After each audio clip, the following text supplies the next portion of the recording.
சரி, எல்லோரும் கண்களை மூடுவோம். ஆண்டவர் இந்த நாளை கொடுத்ததற்காக நன்றி செலுத்துவோம். ஆண்டவரை நோக்கி பார்த்து துதிப்போம். இயேசு தனிமையான இடத்திற்கு நேரம் கிடைக்கும் போதெல்லாம் போய் ஜெபித்தார், பிதாவோடு உறவாடினார். இந்த நாளிலே ஆண்டவர் நமக்கு அந்த வாய்ப்பை கொடுத்திருக்கிறார். நினைத்து பாருங்க, இந்த வாய்ப்பு இந்த ஊர் மக்களுக்கு கொடுக்கப்பட்டிருந்தால் ஆண்டவர் உங்கள் மீது இரக்கம் வைத்திருக்கிறார், உங்கள் மீது அன்பு வைத்திருக்கிறார். அதனால்தான் இந்த வாய்ப்பை கொடுத்திருக்கிறார்.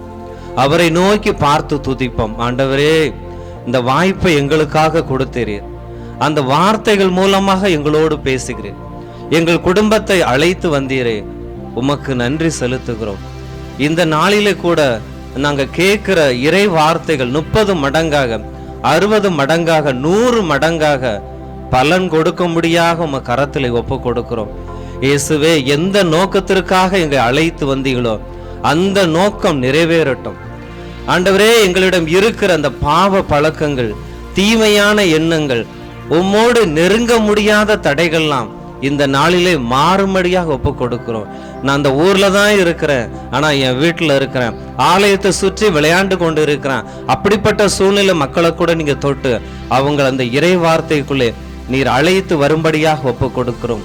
ஆண்டவரே, நீர் உமது முகத்தில் உள்ள ஒளியினால் இந்த கூடாரம் முழுவதும் நிரப்பும்படியாக ஒப்பு கொடுக்கிறோம். உமது வல்லமை கடந்து வரட்டும். பெந்தகோஸ்தே நாளிலே ஒவ்வொருவர் மீதும் ஆவியானவர் இறங்கி வந்தது போல அந்த ஆவியின் வல்லமை இங்க இருக்கிற ஒவ்வொரு மீதும் இறங்கும்படியாக ஒப்பு கொடுக்கிறோம். ஆண்டவரே, உம்மை நோக்கி பார்த்து ஜெபிக்கிறோம். எங்கள் கண் முன்னாடி உம்மை வைக்கிறோம். நாங்கள் அசைக்கப்படுவதில்லை, நாங்கள் உம்மை நம்பி மட்டுமே இருக்கிறோம். இயேசுவின் மூலம் ஜெபிக்கிறோம் ஜெகலும் பிதாவே, ஆமென். ஒரு பாடலை பாடுவோம். நீயே எனது ஒளி, நீரே எனது வழி. அது ஒரு பல்லவி, ஒரு சரணம் பாடுவோம். எல்லாம் கைகளை தட்டி பாடுவோம்.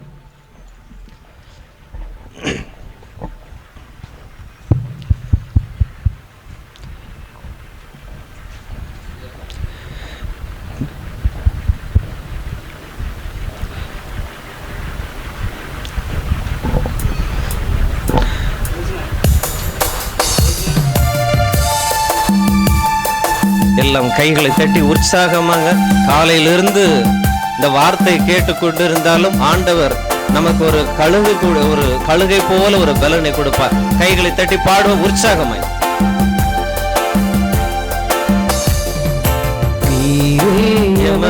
எல்லாம் வாய்களை திறந்து பாடுங்கள், கைகளை தட்டி பாடுங்கள். எமது வாழ்விலே செய்யா, எமது வழி, எமது வழி, எமது வாழ்விலே செய்யா.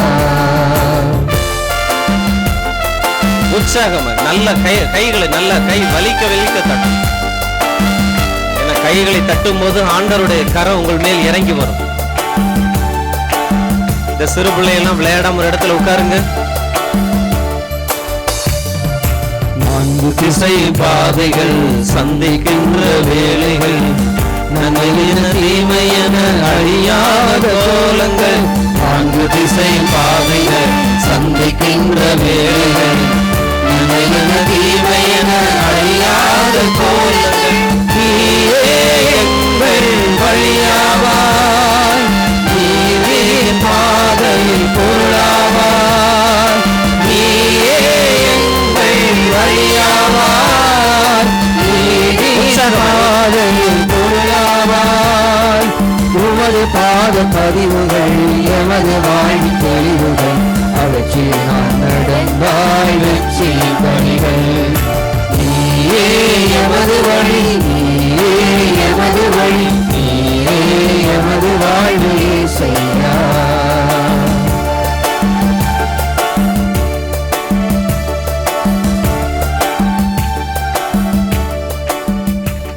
எல்லோரும் அமர்ந்து கொள்வோம். ஒரு இறை வார்த்தை எடுத்து வாசிப்போம். எசேயா எழுதிய புத்தகம் 60ஆம் அதிகாரம், இறை வார்த்தை 20. எசேயா 60:20. உன் கதிரவன் ஒருபோதும் மறையான். எல்லாரும் எடுத்துக்கோங்க, எல்லோரும் எடுத்துக்கொள்ளுங்கள். உண்மையில் சந்தோஷமாக இருக்கிறது. நிறைய மக்கள் பைபிளை வச்சிருக்கிறீங்க, அதை நினைச்சு பார்க்கும்போது மிகவும் மகிழ்ச்சியாக இருக்கிறது. எடுத்து வாசிங்க. உன் கதிரவன் ஒருபோதும் மறையான். ஒருபோதும் மறையான். உன் நிலா இனி தேய்ந்து போகாள். உன் நிலா இனி தேய்ந்து போகாள்.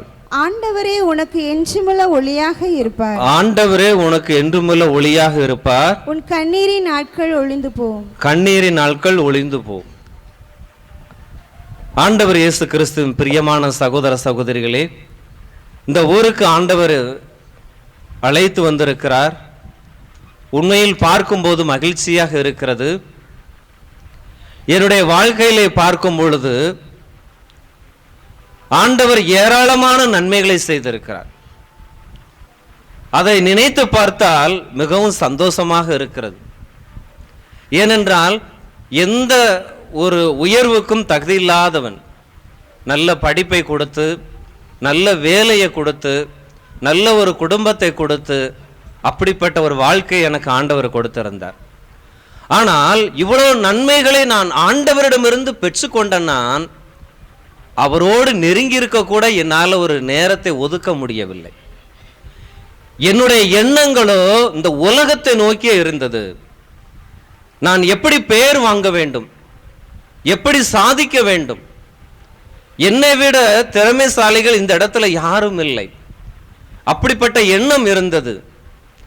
என் கண்கள் ஆண்டவரை பார்க்கிறது என்று தாவீது சொன்னார். ஆனா என் கண்கள் இந்த உலகத்தை பார்த்தது. எப்படி பெயர் வாங்குவது, புகழை தேடுவது, பட்டங்களை தேடுவது என்று என்னுடைய உள்ளமோ இதை நோக்கி பயணம் செய்தது. ஆனால் நான் அந்த சூழ்நிலையில் ஜெபிக்க மறந்து விட்டேன், வேதம் வாசிக்க மறந்து விட்டேன், திருப்பலிக்கு ஏனோதோனும் கலந்து கொண்டேன். அப்படி என்றால் இருளுக்குள்ளே என் வாழ்க்கை இருந்தது. நான் ஆண்டவரோடு எனக்கு நல்ல ஒரு உறவு இல்லை. ஆனால் ஆண்டவர் எனக்கு கொடுத்த வாய்ப்புகள் ஏராளம், உயர்வுகள் ஏராளம். ஆனால் நான் அவரை நன்றி சொல்ல மறந்த ஒரு பாவியாக வாழ்ந்தேன். ஆனால் என்னுடைய மனைவி அவங்க காலையில் எழுந்த உடனே ஜெபிப்பாங்க, வேதம் வாசிப்பாங்க.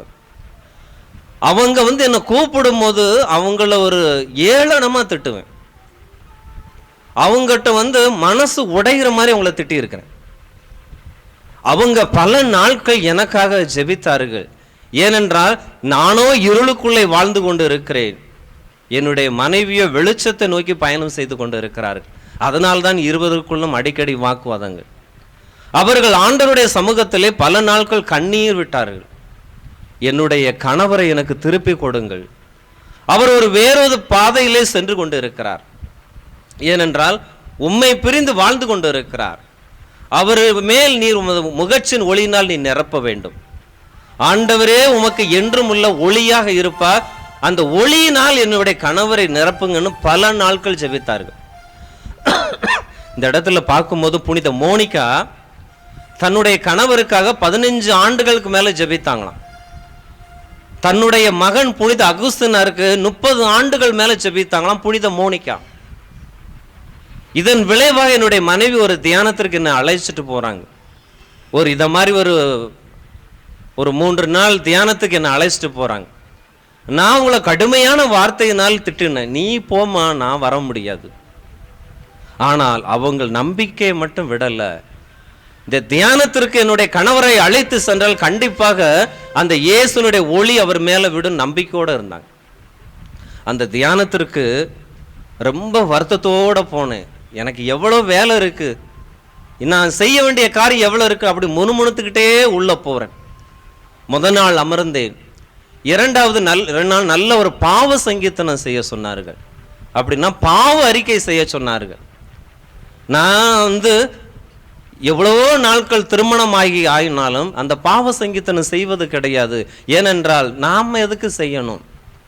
ஆனால் அன்றைக்கு உள்ளம் குத்தப்பட்டவராய் நான் பாவம் போய் அறிக்கை செய்தேன். குருவானவரை சந்தித்து அந்த பாவ அறிக்கை செய்து அப்படியே உள்ளம் குத்தப்பட்டு எனக்கு அந்த பாவத்தை அந்த குருநாதர்கிட்ட ஃபாதர்கிட்ட சொல்லும் போது கண்ணீரா எனக்கு கொட்டும் போது ஆண்டவர்கிட்ட அப்படியே சொல்லிக்கிட்டே இருக்கேன் என்னுடைய பாவத்தை. இப்படிப்பட்ட நன்மைகளை செய்த ஆண்டவர், நான் உமக்காக ஒண்ணுமே செய்யவில்லை ஆண்டவரே, உமக்கு வலியும் வேதனை தான் கொடுத்த பாவி என்று அறிக்கையிட்டேன். அன்றைக்கு இரவு நான் தூங்க சென்றேன். நல்ல எனக்கு உள்ள ஃபுல்லா அந்த இருளின் ஆதிக்கம் தான். இருளின் ஆதிக்கம் என்பது கடவுளை நோக்கி பயணம் செய்யாமல் வேறொரு வழியை நோக்கி பயணம் செய்வது. அப்படியே இந்த சினிமா ஆவிகள், பெருமையின் ஆவிகள், இந்த மேட்டுமையின் ஆவிகள், மன்னிக்காத குணம் எப்போ இருக்குன்னா, எனக்குள்ள இருள் இருக்கும்போது அடுத்தவங்கள மன்னிக்க மாட்டேன், அடுத்தவங்ககிட்ட பேச மாட்டேன், நான் தான் பெரிய ஆளு, இப்படிப்பட்ட எண்ணம் எப்படி இருக்குன்னா, அவங்க இருளுக்குள்ள வாழ்ந்தாதான் இந்த மாதிரி எண்ணங்கள்லாம் இருக்கும். நான் அப்படியே உள்ளம் குத்தப்பட்டு அப்படியே அழுது நற்கரணை ஆண்டவரை சந்திச்சுட்டு போய் ரூமில் தூங்க போகிறேன். இரவு ஒரு 12 மணி இருக்கும். பார்த்தீங்கன்னா அப்படியே ஒரு வானத்திலிருந்து ஒரு பெரிய வெளிச்சமான ஒரு பந்து வந்து என்னை நிரப்புவதாக கண்டே, எனக்குள்ளே இருளிருந்து வெளியே போனது, அந்த தூயாவி நெருப்பு எனக்குள்ளே பற்றி கொண்டது. கரங்களை தட்டி ஆண்டவருக்கு நன்றி சொல்லும். இங்கேதான் என்னுடைய வாழ்க்கையின் பயணம் தொடங்குகிறது.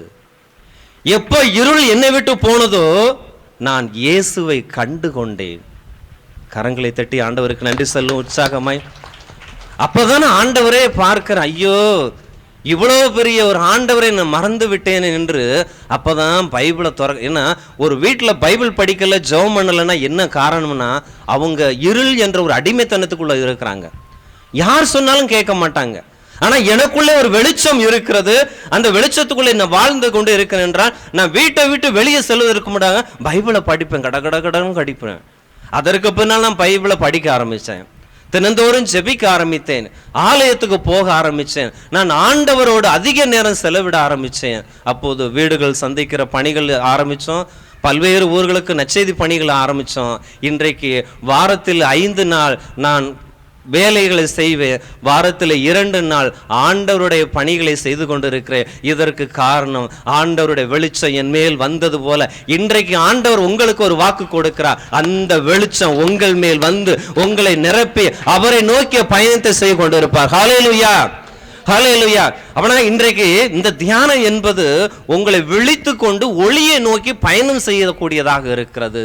இதே பாருங்க, இந்த ஊர்ல நிறைய பேர் இருந்தாலும் இந்த இடத்துக்கு அவங்களால வர முடியல. சாத்தான் அவங்கள கட்டி வச்சிருமா. ஒருவேளை வேலைகள் இருந்தாலும் ஓகே பரவாயில்ல, ஆனாலும் இந்த சிறு கூட்டம் நீங்கள் ஒரு காலத்தில் பெருங்கூட்டமாவீர்கள். கரங்களை மீண்டும் மீண்டும் தட்டி ஆண்டவருக்கு நன்றி சொல்லுவோம். ஹல்லேலூயா. ஒரு சில பேர் ஒரு வெறுப்போட உட்காந்துடலாம். காலையிலிருந்து உட்காந்துக்கிட்டு இருக்கோம், இன்னும் வீட்டுக்கு போகணும், சமைக்கணுமா, எவ்வளோ வேலைகள் இருக்கு, என்ன யாரும் வந்திருப்பாங்களா, இந்த காரியத்தை செய்யணும். ஆனால் எதை குறித்து நீங்கள் கவலைப்பட வேண்டாம். உங்கள் காரியத்தை இயேசு கிறிஸ்து பொறுப்பெடுத்துக் கொள்வார். மீண்டும் கரங்களை தட்டி ஆண்டவருக்கு நன்றி சொல்லுவோம். ஹல்லேலூயா, ஹல்லேலூயா. இதில் பார்க்கும் பொழுது ஆண்டவரே உனக்கு என்றும் உள்ள ஒளியாக இருப்பார். இந்த உலகத்தில் பார்க்கும் பொழுது ஆண்டவர் அந்த கதிரவனை படைத்திருக்கிறார், அந்த சந்திரனை படைத்திருக்கிறார். பகலிலே சூரியன் நமக்கு ஒரு வெளிச்சத்தை கொடுக்கிறது, இரவிலே நிலா நமக்கு வெளிச்சத்தை கொடுக்கிறது. ஆனால் அந்த சூரியனையும் நிலாவையும் படைத்தது ஆண்டவராகிய இயேசு கிறிஸ்து. ஆனால் ஒரு காலத்திலே அது ஒளி கொடுக்காமல் போகலாம். ஆனால் ஆண்டவர் இயேசு கிறிஸ்து இந்த உலகத்திலே என்றும் உள்ள ஒளியாக இருக்கிறார். அவர் ஒளி மங்கி போவதில்லை. இந்த உலகம் முடியும் வரையும் இந்நாளும் அவர் ஒளி கொடுக்க தேவனாக இருக்கிறார். அவர் ஒளியை யாராலையும் மறைக்க முடியாது. அப்படிப்பட்ட இடத்தில் அவர் அமர்ந்திருக்கிறார். அவர் தான் உண்மையான நானே உலகின் ஒளி என்று சொன்னார் ஆண்டவராய் இயேசு கிறிஸ்து. ஹல்லேலூயா, ஹல்லேலூயா. அந்த ஒளியானது தான் அந்த துன்பத்திலிருந்து நம்மளை மீட்டு எடுக்கிறது, வேதனையிலிருந்து நம்மளை மீட்டு எடுக்கிறது, பாவத்திலிருந்து நம்மளை மீட்டு கொண்டு எடுக்கிறது. ஒருவேளை நான் இயேசுவோடு இருக்கிறேன் என்றால் அவருடைய வெளிச்சமானது என் மேல பட்டுக்கிட்டே இருக்கும். இப்ப நான் பாவத்தை செய்ய மாட்டேன், பாவத்து பக்கம் போக மாட்டேன், அநீதி பக்கம் போக மாட்டேன். ஒருவேளை நான் சாத்தானுக்குள்ள அந்த இருளுக்குள்ள இருக்கேன்னா செல்போனை எடுத்து நோண்டுறதுக்கு நேரம் வரும், சண்டை போடுறதுக்கு வாய்ப்பு பார்ப்போம், அடுத்தவங்களை பத்தி புரணி சொல்லுவோம், அடுத்தவங்களை கேவலமா பேசுவோம், அடுத்தவங்களுக்கு பேரை கெடுப்போம். இப்படிப்பட்ட எண்ணம் ஏன் வருகிறது என்றால் இந்த சாத்தான் உள்ள இருந்து உங்களை இயக்கிக்கிட்டே இருப்பான். ஆனா உங்க கண்கள் அந்த ஆண்டவரை நோக்கி வராது. ஆனா ஆண்டவர் இன்றைக்கு வாக்கு கொடுக்கிறார், நானே உலகின் ஒளி, அந்த ஒளியை உனக்குள்ள வைப்பே, உனக்குள்ள இருள் வெளியே சென்று அந்த வெளிச்சமாய் நீ பிரகாசிப்பாய் என்று வாக்கு கொடுக்க. மீண்டும் கரங்களை தட்டி ஆண்டவருக்கு நன்றி சொல்லுவோம். ஹல்லேலூயா. அந்த வெளிச்சம் உள்ள இடத்துல தான் அந்த துக்க நாட்கள் முடிந்து போகும். வேதனை நாட்கள் முடிந்து போகும், கண்ணீர் நாட்கள் முடிந்து போதும். இயேசுவை அறியாமல் இருந்த நான் எங்க குடும்பத்துக்குள்ள ஒரே சண்டை, ஒரே பிரச்சனை. நீ செத்து போ, நான் செத்து போனேன், நம்ம எதுக்கு சேர்ந்து வாழணும், நம்ம பிரிஞ்சு விடலாமே. ஏன் இப்படி வீட்டுக்குள்ள சண்டை நடக்குன்னா, அங்க இயேசு கிறிஸ்து உள்ள இருந்தா சண்டையே வராதுங்க. வேறொருவன் வீட்டுக்குள்ள வந்து குடியிருக்கும் போது என்ன நடக்குன்னா, அங்க சண்டை நடந்துகிட்டே தான் இருக்கும். ஆனா எப்போது என்னுடைய குடும்பத்தில் இயேசு கிறிஸ்து ஒளி வந்து நிரப்பியதோ, எங்கள் குடும்பத்துக்குள்ளே ஒரு சமாதானம் உண்டாயிட்டு, நானும் வீட்டாரும் ஆண்டவருக்கு ஊழியம் செய்வது போல, இன்றைக்கு நானும் என்னுடைய மனைவி ஊழியம் செய்கிறது போல, நீங்கள் உங்கள் குடும்பத்தில் உள்ளவர்கள் இயேசுவுக்காக ஒளியாக பிரகாசிப்பீர்கள் என்று ஆண்டவர் வாக்கு கொடுக்கிறார். கரங்களை தட்டி ஆண்டவருக்கு நன்றி சொல்லுவோம். ஹல்லேலூயா. நல்ல சத்தமாய் ஹல்லேலூயா. இயேசுவுக்கு நன்றி. மரியே வாழ்க. தொடக்கத்தில் பார்க்கிறோம், இந்த பூமியில் உள்ள ஒரு இருளாக தான் இருந்திருக்கு. இதை தொடக்க நூல் 1-2 நம்ம வந்து வாசிக்கிறோம். அங்கே பார்க்கும்போது ஆழத்தின் மீது இருள் பரவி இருந்தது. இந்த உலகம் ஃபுல்லாக ஒரு இருள் தான் இருந்தது. அந்த இருளில் வெளிச்சத்தை பார்க்கவே முடியல, நல்லதை பார்க்க முடியல, நன்மைகளை பார்க்க முடியல. அடுத்த தொடக்க நூல் 1:3 வாசிக்கும். அப்ப ஆண்டவர் சொல்லுகிறார், கடவுளின் ஒளி தோன்றுக என்று. அப்பனா அந்த இருளிலே ஆண்டவருடைய ஒளி அப்பதான் தோன்ற ஆரம்பிக்கிறது, ஆண்டவருடைய வெளிச்சம் ஆரம்பிக்கிறது.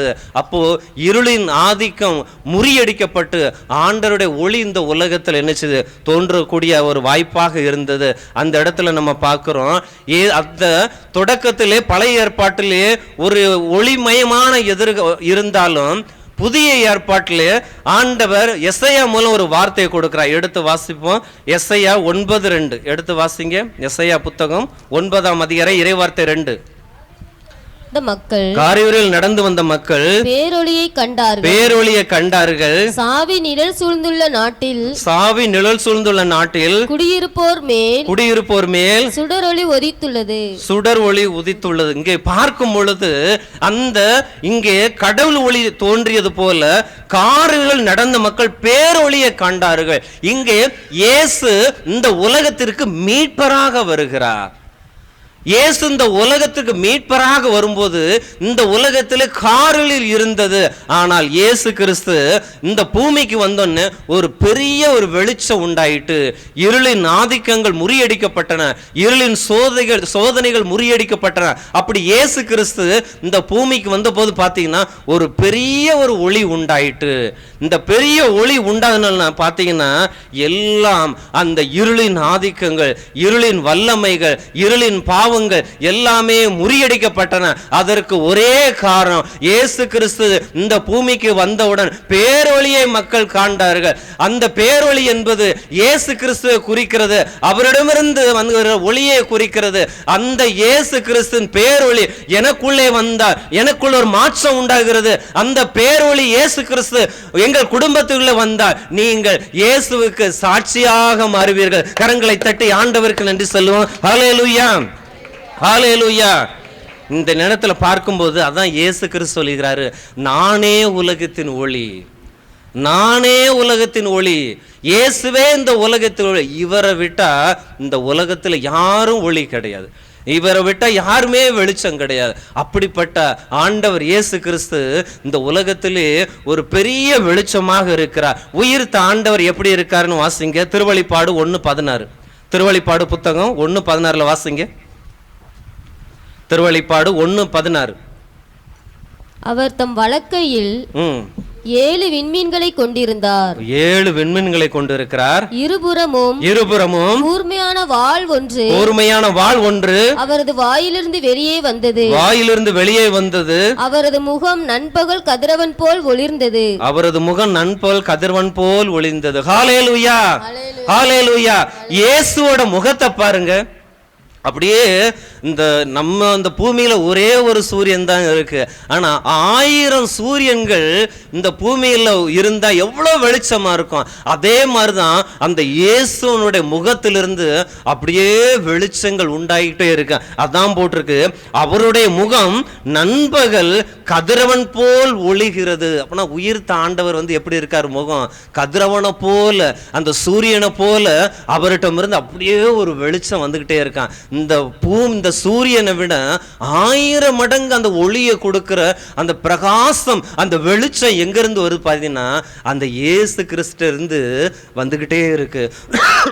நீங்க நினைச்சு பாருங்க, பரலோகத்துல எலக்ட்ரிசிட்டி எல்லாம் கிடையாது, பரலோகத்தில் லைட் எல்லாம் கிடையாது. அந்த பரலோகத்தில் இருக்கிற இயேசு அவருடைய முகத்திலிருந்து வர அந்த வெளிச்சமானது அந்த பரலோகம் ஃபுல்லாக நிறைஞ்சிருக்கு பாருங்க. அங்கே மகிழ்ச்சி இருக்கிறது, அங்கே பாவங்கள் கிடையாது, எல்லோரும் ஆண்டவரை துதித்து கொண்டே இருக்கிறாங்க. அந்த ஒரு பிரகாச வெளிச்சம் எனக்குள்ளே வரும்போது நான் இயேசுவாக மாற்றப்படுவேன். கரங்களை தட்டி ஆண்டவருக்கு நன்றி சொல்லுவோம். ஹல்லேலூயா. எல்லாம் பக்கத்தில் கை கொடுத்து சொல்லுங்க, நான் இயேசுவாக மாறுவேன். நல்ல சத்தமா சொல்லுங்க, இயேசுவாக மாறுவேன், இயேசுவாக மாறுவேன். ஒரு சில பேர் பக்கத்துல கையே கொடுக்க மாட்டேங்காங்க, என்னத்தை கொடுக்க? நல்ல கையை கொடுத்து சொல்லுங்க, நான் இயேசுவாக மாறுவேன். இயேசுவாக நான் எப்ப மாறுவேன்னா அந்த வெளிச்சம் இயேசு கிறிஸ்துவின் ஒளி எனக்குள்ள வரணும், அந்த இயேசுகிற வெளிச்சம் எனக்குள்ள வரணும். பாத்தீங்கன்னா தானியேல்ல அந்த தேசத்துல பரிசுத்தமா வாழ்ந்தது யாருன்னா அந்த தானியேல் தான். அவருடைய எல்லாருடைய முகத்தை விட இவர் முகம் ரொம்ப அழகா இருக்குமா, ரொம்ப கலை உள்ளதா இருக்குமா. என்ன காரணம் என்றா மற்றவர்களை காட்டிலும் இவர் ஆண்டவரோடு அதிக நேரத்தை செலவிட்டதனால் பார்த்தீங்கன்னா அவர் முகம் அவ்வளோ பிரகாசம் இருக்குமா. பாவம் செய்யற கூட அவருக்கு நினைப்பே இருக்கிறாதான். இன்னைக்கு அந்த ஆண்டவருடைய வெளிச்சம் உங்களுக்குள்ள வரும்போது நீங்க பரிசுத்தமா வாழுவீங்க, நீங்க இயேசுவை போல வாழுவீங்க, நீங்க மற்றவங்கள மன்னிச்சிருவீங்க, விட்டு கொடுப்பீங்க, யார் பேரையும் கெடுக்க முடியுங்க. ஏனென்றால் அந்த வெளிச்சம் உங்களுக்குள்ள வரும் என்று ஆண்டவர் வாக்கு கொடுக்கிறார். நீங்கள் நம்பிக்கையோடு கேட்கும் போது அந்த வெளிச்சம் உங்களுக்குள்ளே வந்து உங்களுக்குள்ள இருளின் ஆதிக்கங்கள் வெளியே சென்ற அவரை போல் நீங்க மாறுகிற அந்த வாய்ப்பை இந்த கூட்டத்தின் மூலமாக கொடுக்கிறார். கரங்களை மீண்டும் அதிகமாக தட்டி இயேசுவே உமது ஒளியினால என்னை நிரப்புங்க, உமது வல்லமையினால நிரப்புங்க. ஹல்லேலூயா, ஹல்லேலூயா. ஆனா இன்னைக்கு இயேசு எனக்குள்ள இருந்தாருன்னா நான் ஜெபிக்க ஆரம்பிச்சிருவேன். இயேசு எனக்குள்ள அந்த வெளிச்சம் இருந்துச்சுன்னா பைபிள் படிக்க ஆரம்பிச்சிருவேன். இன்னைக்கு பார்த்தீங்கன்னா திருப்பலி நேரம் ஒரு கூட்டம் விளையாடிக்கிட்டு இருக்கு, பாதி திருப்பலிக்கு வர்றாங்க, உள்ள வச்சு செல்போன் விளையாடுறாங்க, திருப்பலிக்குள்ள வச்சு அங்க வந்து கசமுசா பேசிக்கிட்டு இருக்காங்க. ஆனா இன்றைக்கு சில பேர் ஞாயிற்றுக்கிழமை கூட திருப்பலி வரல, பெத்தவங்க போனாதுன்னா பிள்ளைக்கு வரும். ஏனென்றா பெத்தவங்க பின்மாறி போகும்போது பிள்ளைகளும் பின்மாறி போயிடுறாங்க. ஆனா ஒரு குடும்பம் வெளிச்சத்தை பெற்றுக்கொண்டால் அந்த குடும்பம் திருப்பலிக்கு ஆரம்பிக்கிறதுக்கு முன்னாடியே போய் உட்கார்ந்துருப்பாங்க. ஒருவேளை அந்த வெளிச்சம் எனக்குள்ள இல்லை, அந்த இயேசு எனக்குள்ள வரணும் அப்படி நீங்க கேட்கும் போது அந்த வெளிச்சம் உங்களுக்குள்ளே வரும்போது பார்த்தீங்கன்னா நீங்கள் இருளிலே பிரகாசிக்கிற வெளிச்சமாக இருப்பீங்க. நினைச்சு பாருங்க, உங்களை சுத்தி ஒரு ஒளிவட்டம் தெரியும். நீங்க அந்தோனியார் போட்டோ பார்த்தீங்கன்னா பின்னாடி ஒரு ஒளிவட்டம் மாதிரி போட்டிருப்பாங்க, மரியாதை பார்க்கும்போது பின்னாடி ஒரு வெளிச்சம் போட்டிருப்பாங்க, இயேசு கிறிஸ்துவை பார்க்கும்போது ஒரு வெளிச்சம் போட்டிருப்பாங்க. ஏனென்றால் அவர்கள் புனித அந்தோனியா அதிக நேரம் அந்த குழந்தை இயேசுவை தூக்குன உடனே அவர்கிட்ட உள்ள ஒளி யாருக்கு வந்துட்டு அந்த நம்ம அந்தோனியாருக்கு வந்தது போல நீங்க அந்த இயேசுவை நீங்க எடுத்துக்கொள்ளும் போது அவருடைய வெளிச்சம் உங்களுக்குள்ள வந்து உங்க குடும்பத்தில் உள்ள எல்லா சாத்தானை விரட்டக்கூடிய வல்லமை ஆண்டவர் இன்றைக்கு இந்த தியானத்து மூலம் கொடுப்பார். ஹல்லேலூயா. அதனால நீங்க போய் எந்த மந்திரவாதியையும் பார்த்துக்கிட்டு எந்த குறி சொல்றவங்களும் கேட்டுட்டு எந்த சோசியக்காரனையும் கேட்க வேண்டாம். ஆனா உலகத்தில் இருக்கிறவனை காட்டிலும் உங்களுக்குள்ள ஆண்டவர் பெரியவர். அவர் உங்களுக்குள்ளே இருக்கும் போது உங்கள் குடும்பத்துக்குள்ள எந்த தீமையும் அண்டாது. ஹல்லேலூயா, ஹல்லேலூயா. அதனால உங்களுக்கு எதிராக உங்க குடும்பத்துக்கு எதிராக எத்தனை மந்திரங்கள் செய்யட்டுங்க, எத்தனை பில்லி சூனியம் செய்யட்டுங்க, ஆனா எதுவுமே உங்களை தாக்காது.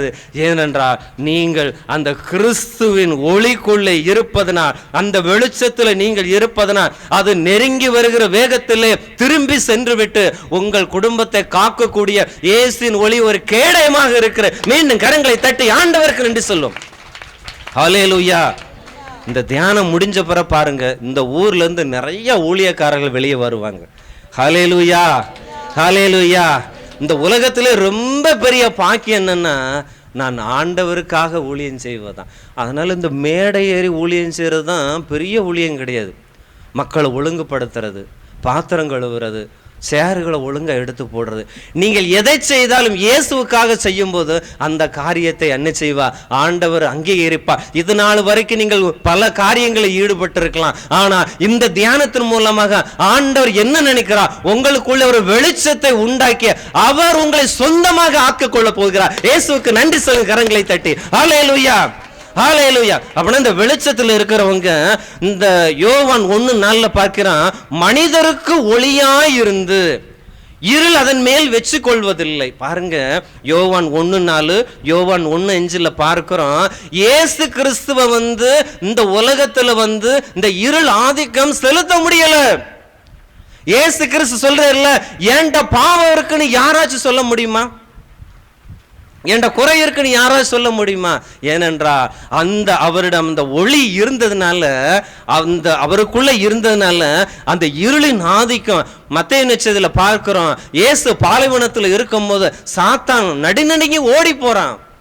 ஏனென்றால் அவர் பிரகாசிக்கிற வெளிச்சமாக இருக்கிறார். ஆனா ஏதேன் தோட்டத்தில் ஆதாம் ஏவாள் தோத்து போனார்கள். புதிய ஏற்பாட்டில் இரண்டாம் மாதமாய் இயேசு கிறிஸ்து வென்று விட்டார். இன்றைக்கு தியானத்தில் இருக்கிறவர்கள் நீங்க ஜெயிக்க தான் வந்திருக்கீங்க. கரங்களை தட்டி ஆண்டவருக்கு நன்றி சொல்லுவோம். ஹல்லேலூயா. ஆனா இன்றைக்கு நாம் வெளிச்சம் நமக்குள்ள இருக்கு. அந்த இயேசுவின் மகிமை பொருந்திய வெளிச்சம் நமக்குள்ள இருந்தனா ஒரு பயம் இருக்காது, ஒரு கவலை இருக்காது, ஒரு கண்ணீர் இருக்காது, ஒரு வேதனை இருக்காது. சிலவர் பாருங்க புலம்பிக்கிட்டே கிடப்பாங்க, சிலவங்க அழுதுகிட்டே இருப்பாங்க, சிலவர் ஒரு நிறைவே இருக்காது. ஆனா இந்த உலகத்தில் அந்த உலக செல்வங்கள் எதுவும் உங்கள்கிட்ட இல்லாட்டாலும் பரவாயில்ல, உங்க கூட இயேசு இருந்தா இந்த உலகமே கிடைத்த மாதிரி. ஹல்லேலூயா.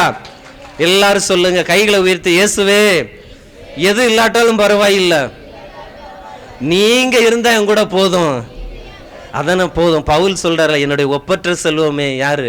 இயேசு கிறிஸ்து. அவ்வளோ பெரிய செல்வந்தருங்க, அவ்வளோ வசதி படைத்த மனிதர். அவர் சொல்லுகிற, என்னுடைய ஒப்பற்ற செல்வம் இயேசு கிறிஸ்து தான். வீட்டில் கேட்பாங்கல்ல, இவ்வளோ நாள் உங்க கூட வாழ்ந்தேன், ஒரு 2 பவுன் செஞ்சு போட்டீங்களா? இந்த வீடையாச்சும் என் பேருக்கு எழுதி வச்சான்னு, இல்லை இவ்வளவு பணத்தை பேங்க்ல போட்டு வச்சான்னு, என்ன பின்னாடி யாரு கவனிப்பா? நீங்க இந்த உலக செல்வங்கள் எது இல்லாட்டாலும் பரவாயில்ல, இன்றைக்கு கிறிஸ்துவின் மகிமை பொருந்திய ஒளி உங்களிடம் இருக்கும்னா இயேசு வாக்கு கொடுக்கிறார், இந்த உலகம் முடியும் வரை என்னாலும் நான் உன்னோடு இருப்பேன் என்று சொன்னது போல அந்த ஆண்டவர் உங்கள் கரங்களை பிடித்து சொல்லுகிறார், நான் உன்னை விட்டு விலகுவதும் இல்லை, நான் உன்னை கைவிடுவதும் இல்லை. இயேசுவின் ஒளியை பெற்றவர்கள் ஆண்டவர் ஒருபோதும் கைவிடுவதில்லை. மீண்டும் கரங்களை தட்டி ஆண்டவர் நன்றி சொல்லும். அதனால இந்த மனிதர்களை நம்பி நம்பி ஏமாந்து போனதாங்க மிச்சம். சொல்லுவாங்க, செய்ய மாட்டாங்க. ஆனா இயேசுவை நம்பினவங்க ஒருபோதும் வெக்கப்பட்டு போவதில்லை. ஹல்லேலூயா, ஹல்லேலூயா. ஆனா இயேசு என்ன செய்கிறார்னா, நமக்குள்ள அந்த வெளிச்சம், அந்த அக்கினியை வைக்க நினைக்கிறார். அந்த வெளிச்சத்தை நமக்குள்ள வைக்கிறார். ஆனா எடுத்து வாசிங்க, யோவான் நற்செய்தி 3ஆம் அதிகாரம் 19 வசனம் வேமா. யோவான் 3:19. தம் ஒரே மகன் மீது யோவான் 3:19. ஒளி உலகிற்கு வந்திருந்தும், பாருங்க எல்லாம் கவனிங்க, ஒளி உலகத்திற்கு வந்திருந்தும் தம் செயல்கள் தீயனவாய் இருந்ததனால் மனிதர் ஒளியை விட இருளையே விரும்பினர். அந்த பாத்தீங்கன்னா ரொம்ப அந்த வசனம் கேட்கும் போது மனசெல்லாம் கஷ்டமா. இயேசு இந்த உலகத்திற்கு ஒளியாக வந்தார், பேரொளியாக வந்தா அந்த ஒளியை நமக்குள்ள வைக்க ஆசைப்படுகிறார். ஆனா இந்த வசனம் என்ன சொல்றதுன்னா, இந்த ஒளி உலகத்திற்கு இயேசு வந்தாலும் இந்த மக்கள் தீய வாழ்க்கையில தான் வாழ்றாங்க, தீய வாழ்க்கையை விரும்புறாங்க, பாவ வாழ்க்கையில விரும்புறாங்க. இதுல பார்க்கும்போது எல்லாம் இருளுள்ள வாழ்க்கையை தான் இப்ப விரும்புறாங்களாம். ஆனா நம்ம இன்னைக்கு என்ன தியானிக்கணும்? அவர் என்றுமுள்ள ஒளியாக இருக்கிறார், பேரொளியாக இருக்கிறார் ஆண்டவர். அவர் நமக்குள்ளே வரும்போது தீமைகள் விலகிவிட்டு போகும். ஆனால் இந்த உலகத்திலே வாழுகிற மக்கள் இருளை தான் அதிகமா விரும்புறாங்க, வெளிச்சத்தை நோக்கி பயணம் செய்ய விரும்பல. சில வீடுகளுக்கு ஜெபம் பண்ண போனா இந்த பிள்ளைகளும் ஓடுறாங்க, ஐயோ பிரதர் வந்துட்டார் ஓடுங்கப்பா. ஒரு வீட்டுக்கு ஜெபம் பண்ண போனா, பிரதர் தண்ணி வருது பெற வாங்க. இன்னொரு வீட்டுக்கு ஜெபம் பண்ண போனா, பிரதர் இப்போதான் சோறு வச்சிருக்கேன் பெற வாங்க. இன்னொரு வீட்டுக்கு போனா எல்லாம் விளையாட போயிட்டாங்க, பிரதர் நாளை கூட வாங்க. இன்னொரு ஆலயத்துக்கு ஜெபம் பண்ண போனா எல்லாம் கிரிக்கெட் விளையாட போயிட்டாங்க. இன்னைக்கு பார்த்தீங்கன்னா இந்த சிறுவர்கள்லாம் வந்து பார்த்தீங்கன்னா அந்த இருளின் ஆதிக்கத்தில் இருக்கிறதுனால இந்த பிள்ளைகளுக்கு நீங்கள் எல்லா ஒரு 100 சின்ன பிள்ளைய வர வச்சு உனக்கு செல்போன் வேணுமா, உனக்கு பைபிள் வேணுமான்னு கேட்டு பாருங்க. நீங்கள் உங்கள் பிள்ளைகிட்ட கேட்டு பாருங்க, செல்போன் வேணுமா பைபிள் வேணுமான்னு கேட்டு பாருங்க. இந்த பிள்ளைகள்லாம் என்ன சொல்லணும்னா, எனக்கு செல்போனு தான் வேணும். இன்னைக்கு பெற்றவங்க கூட செல்போனை கொடுத்துட்டு அவங்க ஃப்ரீ ஆயிடுறாங்க. நீ விளையாண்டுக்கிட்டே இரு, நான் ஏன் வேலையை பார்க்குறேன். அழுதுகிட்டே இருக்கான், செல்போனை கொடுங்க. செல்போன் கொடுத்தாதான் சாப்பிடுவான் பிரதர், செல்போன் கொடுத்துட்டா எங்கேயுமே போக மாட்டான் பிரதர். அப்படி இன்றைய உலகத்திலே பார்க்கும் பொழுது ஆண்டவராய் இயேசு கிறிஸ்து எனக்குள்ளே ஒளிய வைக்க விரும்புகிறார். ஆனால் இந்த மக்களும் பாவத்தை நோக்கி பயணம் செய்கிறார்கள், அசுத்தத்தை நோக்கி பயன்படுகிறார்கள். சில மக்கள் வெளிச்சமே வேண்டாம். போன மாசம் திண்டிவனத்தில் ஒரு வீட்டுக்கு போயிருக்கிறேன். ஒரு ஊனமுற்றவர் அந்த குடும்பம், அவர் ஒரே ஒரு வீடு தான், அவர் மட்டும்தான் இருக்கிறாரு. நாங்கள் ஒரு 5 பேர் நிற்கிறோம் திண்டிவனத்தில். பிரதர் நிறைய வீடுகளை சந்திச்சாச்சு, உங்கள் வீட்டுக்கு ஜெபம் பண்ண வரோம். அவர் சொல்லுகிறார், எங்கள் வீட்டுக்கெல்லாம் ஜெபம் பண்ண வர வேண்டாம், எங்கள் வீட்டுக்கு ஜெபம் பண்ண வர வேண்டாம். ஏன் கேட்டால் நான் மட்டும்தானே இருக்கிறேன், எனக்கெல்லாம் வேண்டாம். அப்போ தான் ஆண்டவர் சொல்கிறாரு, இந்த மக்கள் இருளை நோக்கி பயணம் செய்து கொண்டு இருக்கிறார்கள். ஹல்லேலூயா, ஹல்லேலூயா.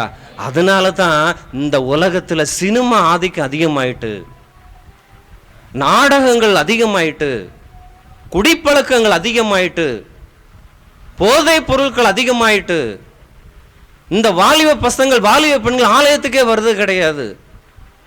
அதுதான் ஆண்டவர் சொல்றார், இந்த மக்கள் எல்லாம் இருளை நோக்கி தான் போக விரும்புறாங்க. இன்னைக்கு பள்ளிக்கூடம் கல்லூரி மாணவர்கள் போதை பழக்கத்தில் இருக்கிறாங்க. அவங்கள்ட்ட சொன்னா எதுவும் கேட்கறது இல்லை, உழைக்க விரும்புறது இல்லை, முன்னேற விரும்புறது இல்லை. பெற்றோர் என்ன சொல்றாங்க, பிரதர் என்ன சொன்னாலும் கேட்க மாட்டேக்கான், வீட்டுக்கு வர மாட்டேக்கான். அப்பனா பெத்தவங்க புரிஞ்சுக்கூடணும், அவன் கடவுளுக்குள்ள உள்ள இருளுக்குள்ள கிடக்கிறான். அதைத்தான் யோவான் 3:20 வாசிக்கிறோம், தீங்கு செய்யும் அனைவரும் ஒளியை வெறுக்கின்றனர். பாவம் செய்கிறவர்கள் இயேசுவை வெறுக்கிறார்கள். எனக்கு வெளிச்சம் வேண்டாம், எனக்கு வீட்டில் சந்தோஷமா இருந்தா போதும், சினிமா பார்த்தா போதும், வெளியில நின்று புரணி பேசினா போதும், ஃப்ரீ ஃபயர் கேம் விளையாண்டா போதும். அதனால யோவான் 3:20 தீங்கு செய்யும் அனைவரும் ஒளியை வெறுக்கின்றனர்.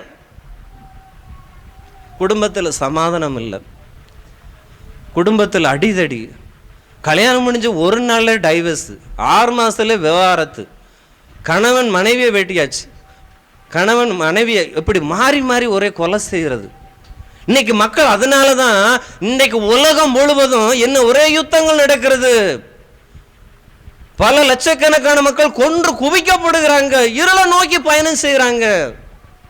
அப்படின்னா இன்னைக்கு பாருங்க, இந்த பூமியில பாவங்கள் பெருகி கொண்டிருக்கிறது. அதைத்தான் ஆண்டவராய் இயேசு கிறிஸ்து சொல்லுகிறார், தீச்செயல்கள் வெளியாகிவிடும் என் அஞ்சுவர்கள். அப்பனா இவர்கள்லாம் ஆண்டவர்கிட்ட வருவதே கிடையாது.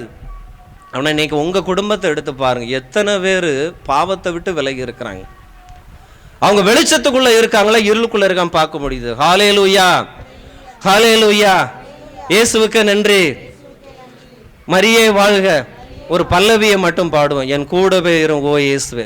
ஒரு பல்லவியை மட்டும் பாடுவோம், என் கூடவே இரும் ஓ இயேசுவே, நீர் இல்லாமல் நான் வாழ முடியாது, என் பக்கத்திலே இரும் ஓ இயேசுவே, நீர் இல்லாமல் நான் வாழ முடியாது, கூடவே இரும் ஓ இயேசுவே, நீர் இல்லாமல் நான் வாழ முடியாது, பக்கத்திலே இரும் ஓ இயேசுவே, நீர் இல்லாமல் நான் வாழ முடியாது. அடுத்த வரியும் படிங்க. வாழ்க்கையிலே வெளிச்சமானீரே, உயிரற்ற வாழ்க்கையிலே ஜீவனானீரே, இருளான வாழ்க்கையிலே வெளிச்சமானீரே, உயிரற்ற வாழ்க்கையிலே ஜீவனானீரே, என் வெளிச்சமும் நீரே, என் ஜீவனும் நீரே, எனக்கெல்லாம்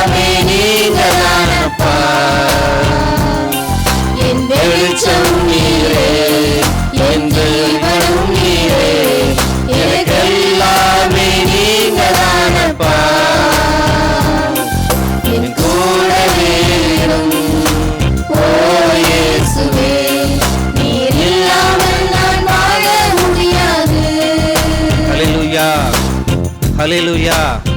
ஒரு சிலவங்க சொல்றாங்க, சொத்து இருந்தா நான் வாழ்ந்துருவேன், அவங்க இருந்தா நான் வாழ்ந்துருவேன், இவ்வளவு பணம் பேங்க்ல இருக்கு, இவ்வளவு நகை இருக்கு, இதை வச்சு நான் வாழ்ந்துருவேன். கிடையாதுங்க. இந்த உலகத்துல எல்லாமே முடிவுக்கு வரும், ஆனா இயேசு இல்லாம வாழவே முடியாதுங்க. ஹல்லேலூயா. நீங்க எந்த சூழ்நிலையும் எதை இழந்தாலும் பரவாயில்லைங்க, உங்க சொத்தை இழந்தாலும் பரவாயில்ல, உங்க உறவுகளை இழந்தாலும் பரவாயில்ல, ஆனா இயேசுவை மட்டும் இழக்காதீங்க. ஹல்லேலூயா, ஹல்லேலூயா. அதான் ஆண்டவர் சொல்றார் பாருங்க, யோவான் 22:35, இருள் உங்கள் மேல் வெச்சு கொள்ளாதவாறு ஒளியை நோக்கி இருக்கும்போது அந்த ஒளியை நோக்கி நடந்து செல்லுங்க. இன்னைக்கு ஆண்டவர் என்ன சொல்றாருன்னா, இருளை நோக்கி போகாம அந்த வெளிச்சத்தை நோக்கி போங்க. இந்த உலகத்திலே பார்க்கும்போது இருள் உங்கள் மேல், ஏன்னா அந்த பாவ காரியங்கள், இந்த உலக காரியங்கள் உங்க மேல வந்து அந்த பாவங்களை தூண்டி உங்களை ஃபுல்லா பார்த்தீங்கன்னா அந்த அப்படியே உங்க வெளிச்சம் மங்கி போய் என்ன அவங்க ஒரு மாதிரி இருண்ட வாழ்க்கையா மாறிடும். இந்த இடத்துல பார்க்கும் பொழுது இவங்க வீட்டுக்கு பக்கத்து வீட்டில் ஒரு கணவன் மனைவி இருக்கிறாங்க.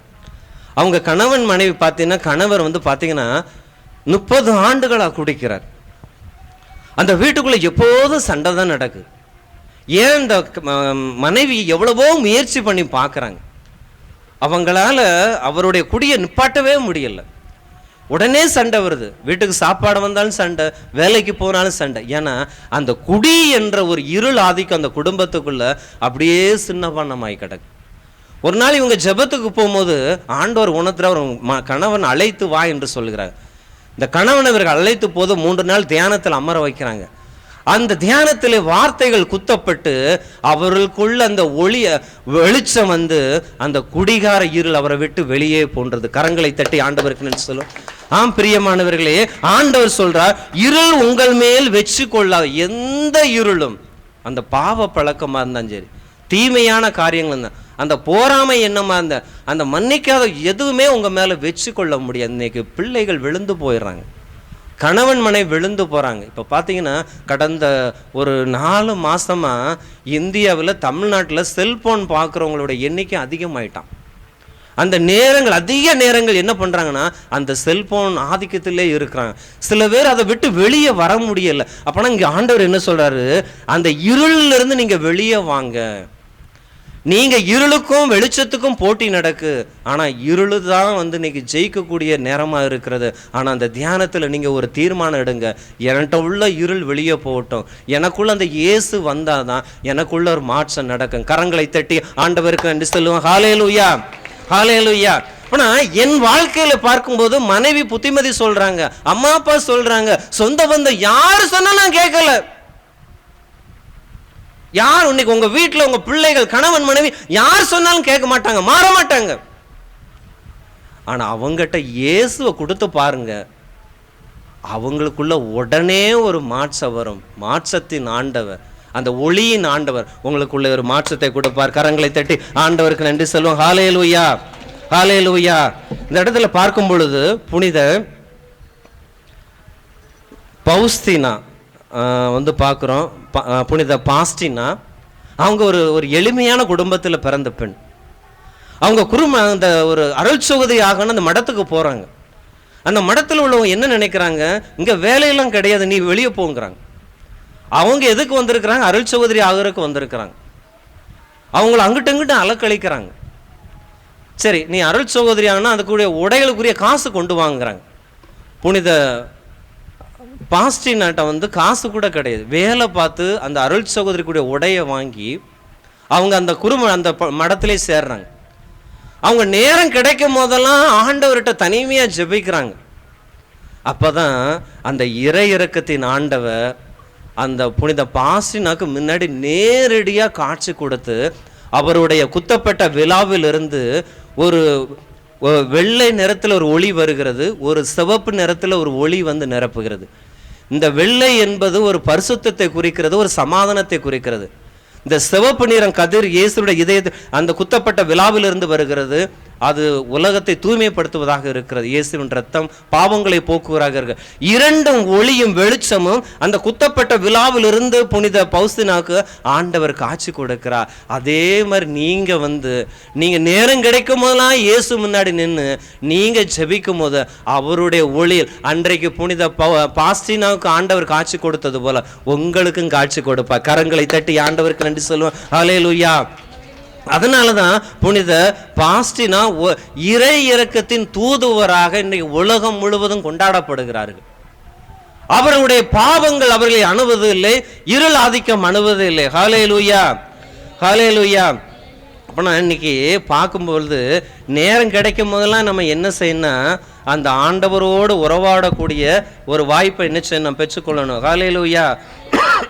இதுல இந்த இயேசு கிறிஸ்துவனுடைய ஒளி முதலாவது பார்த்தீங்கன்னா ஒரு மனுஷனுக்கு என்ன செய்யணும், பாவத்திலிருந்து விடுதலை கிடைக்கும். இயேசு ஒளி நம்ம மேல படும்போது பாவத்திலிருந்து விடுதலை பெற்று ஒரு மனமாற்றம் தான் முத கிடைக்கும். அதை தான் அவர் கிளியர் பண்ணுவார். நீதிமொழிகள் 28:13 தன் குற்றத்தை ஒப்புக்கொள்கிறவர், தன் குற்றத்தை அறிக்கையிடுகிறவர் ஆண்டவருடைய இரக்கத்தை பெறுவார்கள். இன்னொரு வசனம் எடுத்து வாசிங்க. திருத்துதர் பணிகள் 2:38 எடுத்து வாசிங்க. திருத்துதர் பணிகள் 2:38. திருத்துதர் பணிகள் 2:38 வாசிங்க. நீங்கள் மனம் மாறுங்கள், நீங்கள் மனம் மாறுங்கள், உங்கள் பாவங்களிலிருந்து மன்னிப்பு பெறுவதற்காக, உங்கள் பாவங்களிலிருந்து மன்னிப்பு பெறுவதற்காக ஒவ்வொருவரும் இயேசு கிறிஸ்துவின் பெயரால், இயேசு கிறிஸ்துவின் பெயரால் திருமுழுக்கு பெறுங்கள், திருமுழுக்கு பெறுங்கள். அப்பொழுது தூய ஆவியை கொடையாக பெறுவீர்கள். தூய ஆவியை கொடையாக நீங்க பாவத்திலிருந்து விடுதலை பெற்றாதான் உங்களுக்கு மன்னிப்பு கிடைக்கும். அப்போதுதான் நீங்கள் தூய ஆவியை பெற்றுக் கொள்வீர்கள். அந்த இயேசு கிறிஸ்துனுடைய அந்த வெளிச்சம் ஒளி உங்க மேல வரும்போது நீங்க பாவத்திலிருந்து விடுதலை பெறுவீங்க. பாவ பழக்கம் உங்கள்கிட்ட வராது, தீமையான எண்ணங்கள் வராது, இச்சையின் ஆவிகள் வராது, போராமை ஆவிகள் வராது. கம்ப்ளீட்டா நீங்க என்ன வைங்கன்னா அந்த பாவத்திலிருந்து விடுதலை கிடைக்கும். இந்த இடத்துல பார்க்கிறோம் திருத்துதர் பணிகள் 9:3 திடீர் அங்க பார்க்கும் பொழுது வானத்திலிருந்து தோன்றிய ஒரு ஒளி அவரை சூழ்ந்து நின்று. இந்த இடத்துல பவுல் தமஸ்குவை நோக்கி பயணம் செய்கிறார். அவர் கிறிஸ்தவர்களை துன்புறுத்தியவர், கிறிஸ்தவர்களை சிறையில் போட்டு வதைத்தவர். அப்படிப்பட்டவர் ஒரு கடிதத்தை வாங்கி கொண்டு தமஸ்குவை நோக்கி பயணம் செய்கிறார். கிறிஸ்தவர்களை பிடிக்காது. அப்போது பார்க்கும் பொழுது போகும் வழியில் நடுப்பகல் வேளையில் அந்த இடத்துல பார்க்கும் பொழுது ஒரு வானத்திலிருந்து ஒரு ஒளி அந்த பவுல் மேல படுகிறது. அவர் கீழே விழுகிறார். அணை நேட்ட என்ன பெறுகிறார், திருமுழுக்கு பெறுகிறார். அதற்கு பிறகு பார்த்தீங்கன்னா இந்த வெளிச்சம் எப்போது அந்த பவுல் மேல பட்டதோ அவர் பழைய வாழ்க்கை விட்டு புதிய வாழ்க்கையை ஆரம்பித்தார். இயேசுக்கு சாட்சியாக வாழ்ந்தது போல அந்த இயேசுவின் வெளிச்சம் இன்று உங்கள் மேல் படும்போது பழைய பாவங்கள், இப்ப செய்து கொண்டிருக்க பாவங்கள் உங்களை விட்டு வெளியே சென்று நீங்கள் சாட்சியாக வாழ்வீர்கள். கரங்களை தட்டி ஆண்டவருக்கு நன்றி சொல்லுவோம். ஹல்லேலூயா. இயேசுவுக்கு நன்றி. மரியே வாழ்க. இங்கே பார்க்கும் பொழுது இயேசு கிறிஸ்து அவர் மேல் அந்த ஒளியை அனுப்புதுன்னா அந்த பவுல் அப்படியே மனம் மாறி இயேசுக்காக ஊழியம் செய்கிறவரா. குதிரையில போன மனுஷன் நடந்து ஊழியம் செய்து 13 கடிதங்களை எழுதி இயேசுக்கு அடுத்து மிகப்பெரிய ஊழியம் செய்தார் என்றார். அந்த இயேசுவின் ஒளி அவரை சந்தித்தது போல அவர் பாவத்தை விட்டு மனம் மாறி இயேசுக்காக வாழ்ந்தது போல இங்க இருக்கிறவர்கள் நீங்கள் இன்று முதல் யாருக்காக வாழ ஆரம்பிப்பீர்களா? இயேசுவுக்காக வாழ ஆரம்பிப்பீர்கள். ஹல்லேலூயா, ஹல்லேலூயா. அப்படின்னா இயேசுனுடைய ஒளி யார் மேல படணும்?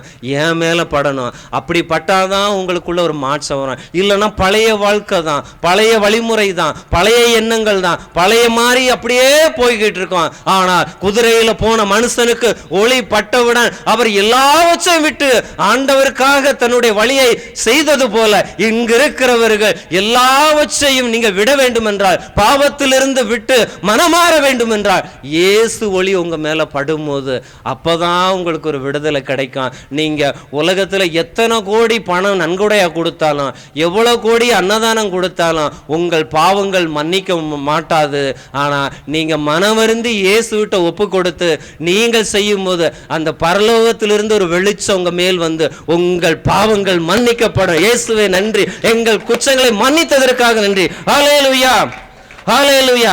அதான் தாவீது அரசு சொல்றாருல திருப்பாடல் 67:1, உன் திருமுக ஒளியே என் மீது வீசுவீராக, உன் திருமுக ஒளியே என் மீது வீசுவீராக.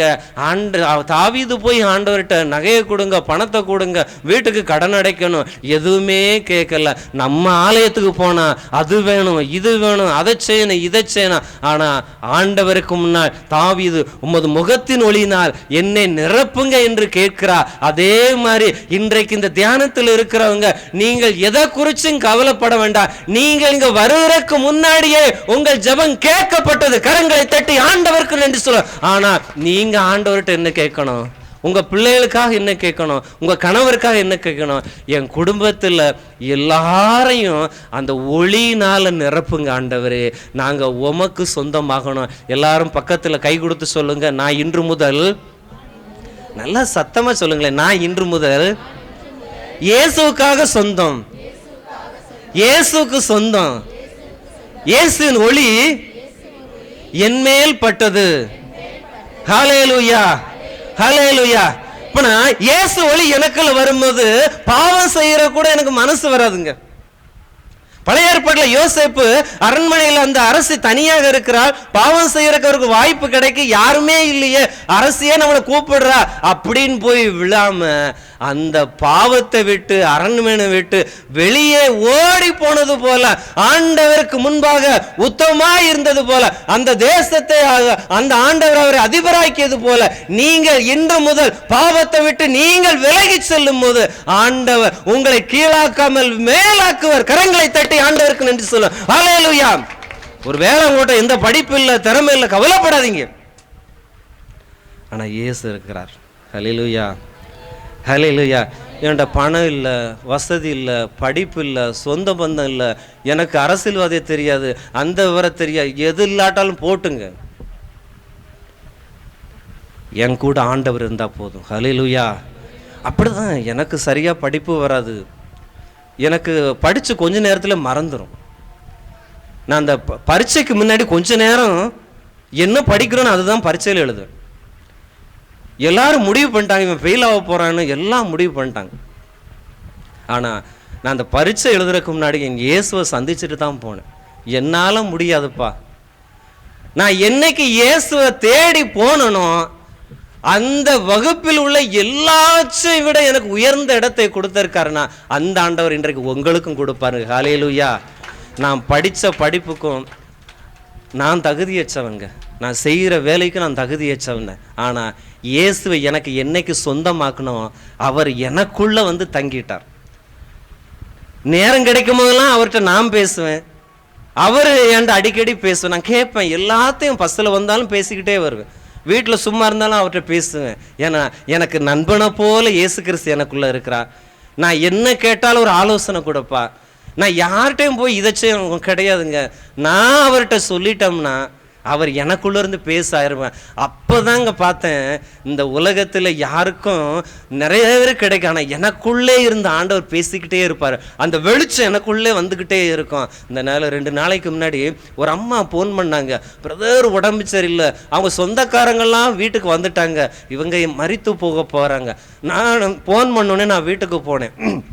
வீட்டுக்கு போயிட்டு கொஞ்ச நேரம் அவங்க கூட உட்காந்து அவங்க மேலே கைகளை வச்சு நாங்கள் நல்லா ஜெபம் பண்ணி விட்டு வீட்டுக்கு வந்தேன். திரும்ப சொல்கிறாங்க, 2 நாளாக சாப்பிடாமல் இருந்தாங்க, நீங்கள் ஜெபம் பண்ணிட்டு போய் அவங்க சாப்பிட ஆரம்பிச்சுட்டாங்க. இன்னைக்கு மகிழ்ச்சியாக இருக்கிற காரணம் ஆண்டவர் உங்களுக்குள்ள வெளிச்சத்தை கொடுத்து மற்றவர்களை விடுவிக்கிற கூட அந்த வல்லமை இன்று முதல் தருகிறார். மீண்டும் கரங்களை தட்டி ஆண்டவருக்கு நன்றி சொல்லுவோம். ஹalleluya. அதனால நீங்கள் சாதாரண மக்கள் கிடையாதுங்க. நீங்கள் ஏதோ பிறந்துட்டோம், ஏதோ வாழ்ந்துக்கிட்டு இருக்கோம், விதி வந்தால் சாப்பிடும், அப்படி கிடையாது. நீங்கள் இயேசுவை போல மாறி அவர் செய்ததை விட நீங்கள் அதிகமாக செய்ய ஆரம்பிக்கிறீர்கள். ஏனென்றால் அவருடைய வெளிச்சம் எனக்குள்ளே வந்திருக்கிறது. அவரோடு நான் உறவாடி கொண்டே இருப்பேன். ஹalleluya, ஹalleluya, ஹalleluya. ஒரு பல்லவியை பாடுவோம். பாவங்கள் போக்கவே சாபங்கள் நீக்கவே. பாடுமா, ஒரு பல்லவியை பாடுவோமா? ஒரு பாவங்கள் போக்கவே சாபங்கள் நீக்கவே பூலோகம் வந்தாரையா. எல்லாம் சேர்ந்து பாடும்.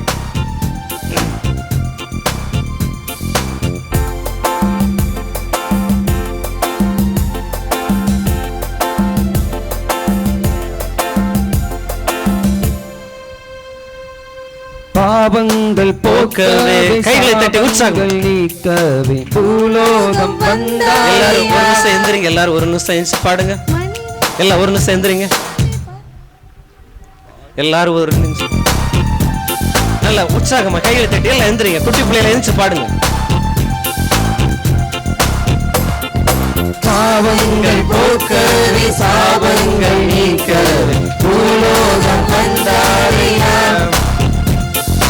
மனிதனை மீட்கவே பரலோகம் திறக்கவே சிலுவையை சுமந்தாரையா. மீண்டும் ஒரு முறை. பாவங்கள் போக்கவே சாபங்கள் நீக்கவே பூலோகம் வந்தாரையா. மனிதனை மீட்கவே பரலோகம் திறக்கவே சிலுவையை சுமந்தாரையா. போகவில்லை எல்லாரும் சொல்லுங்க. என்ன தேடி வந்தாரையா. நான் தேடி போகவில்லை.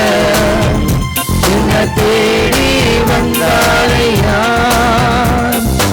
எந்தன் இயேசுவே, எந்தன் இயேசுவே, எந்தன் இயேசுவே, எந்தன் இயேசுவே.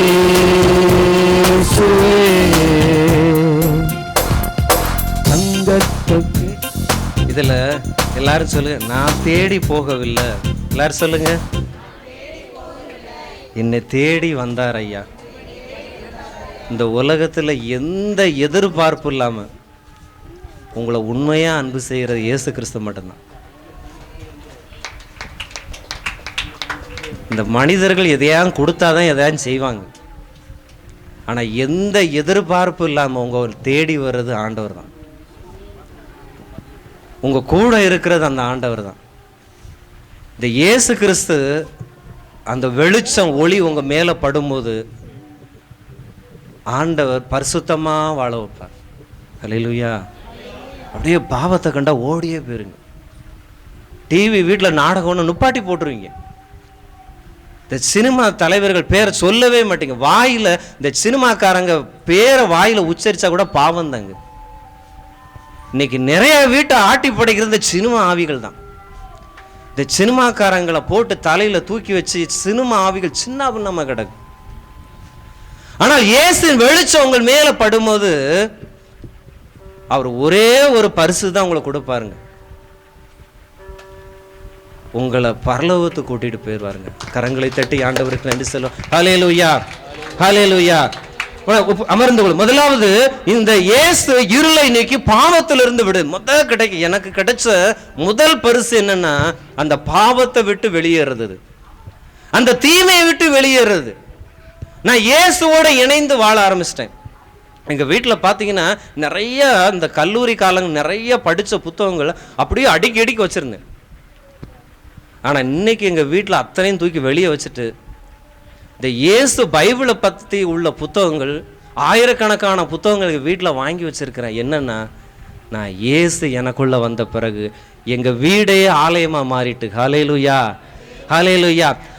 ஆண்டவர் சொல்றாருல, நீங்கள் ஒரு ஆலயம், நமக்குள்ளே வாசம் செய்கிறவர். நீங்கள் ஒரு ஆலயம், அவர் உங்களுக்குள்ளே குடியிருக்கிற. எப்ப குடியிருக்க, அந்த இயேசுவின் வெளிச்சம் உங்களுக்குள்ள இருந்தாதான் நீங்க ஆலயமாக இருப்பீங்க.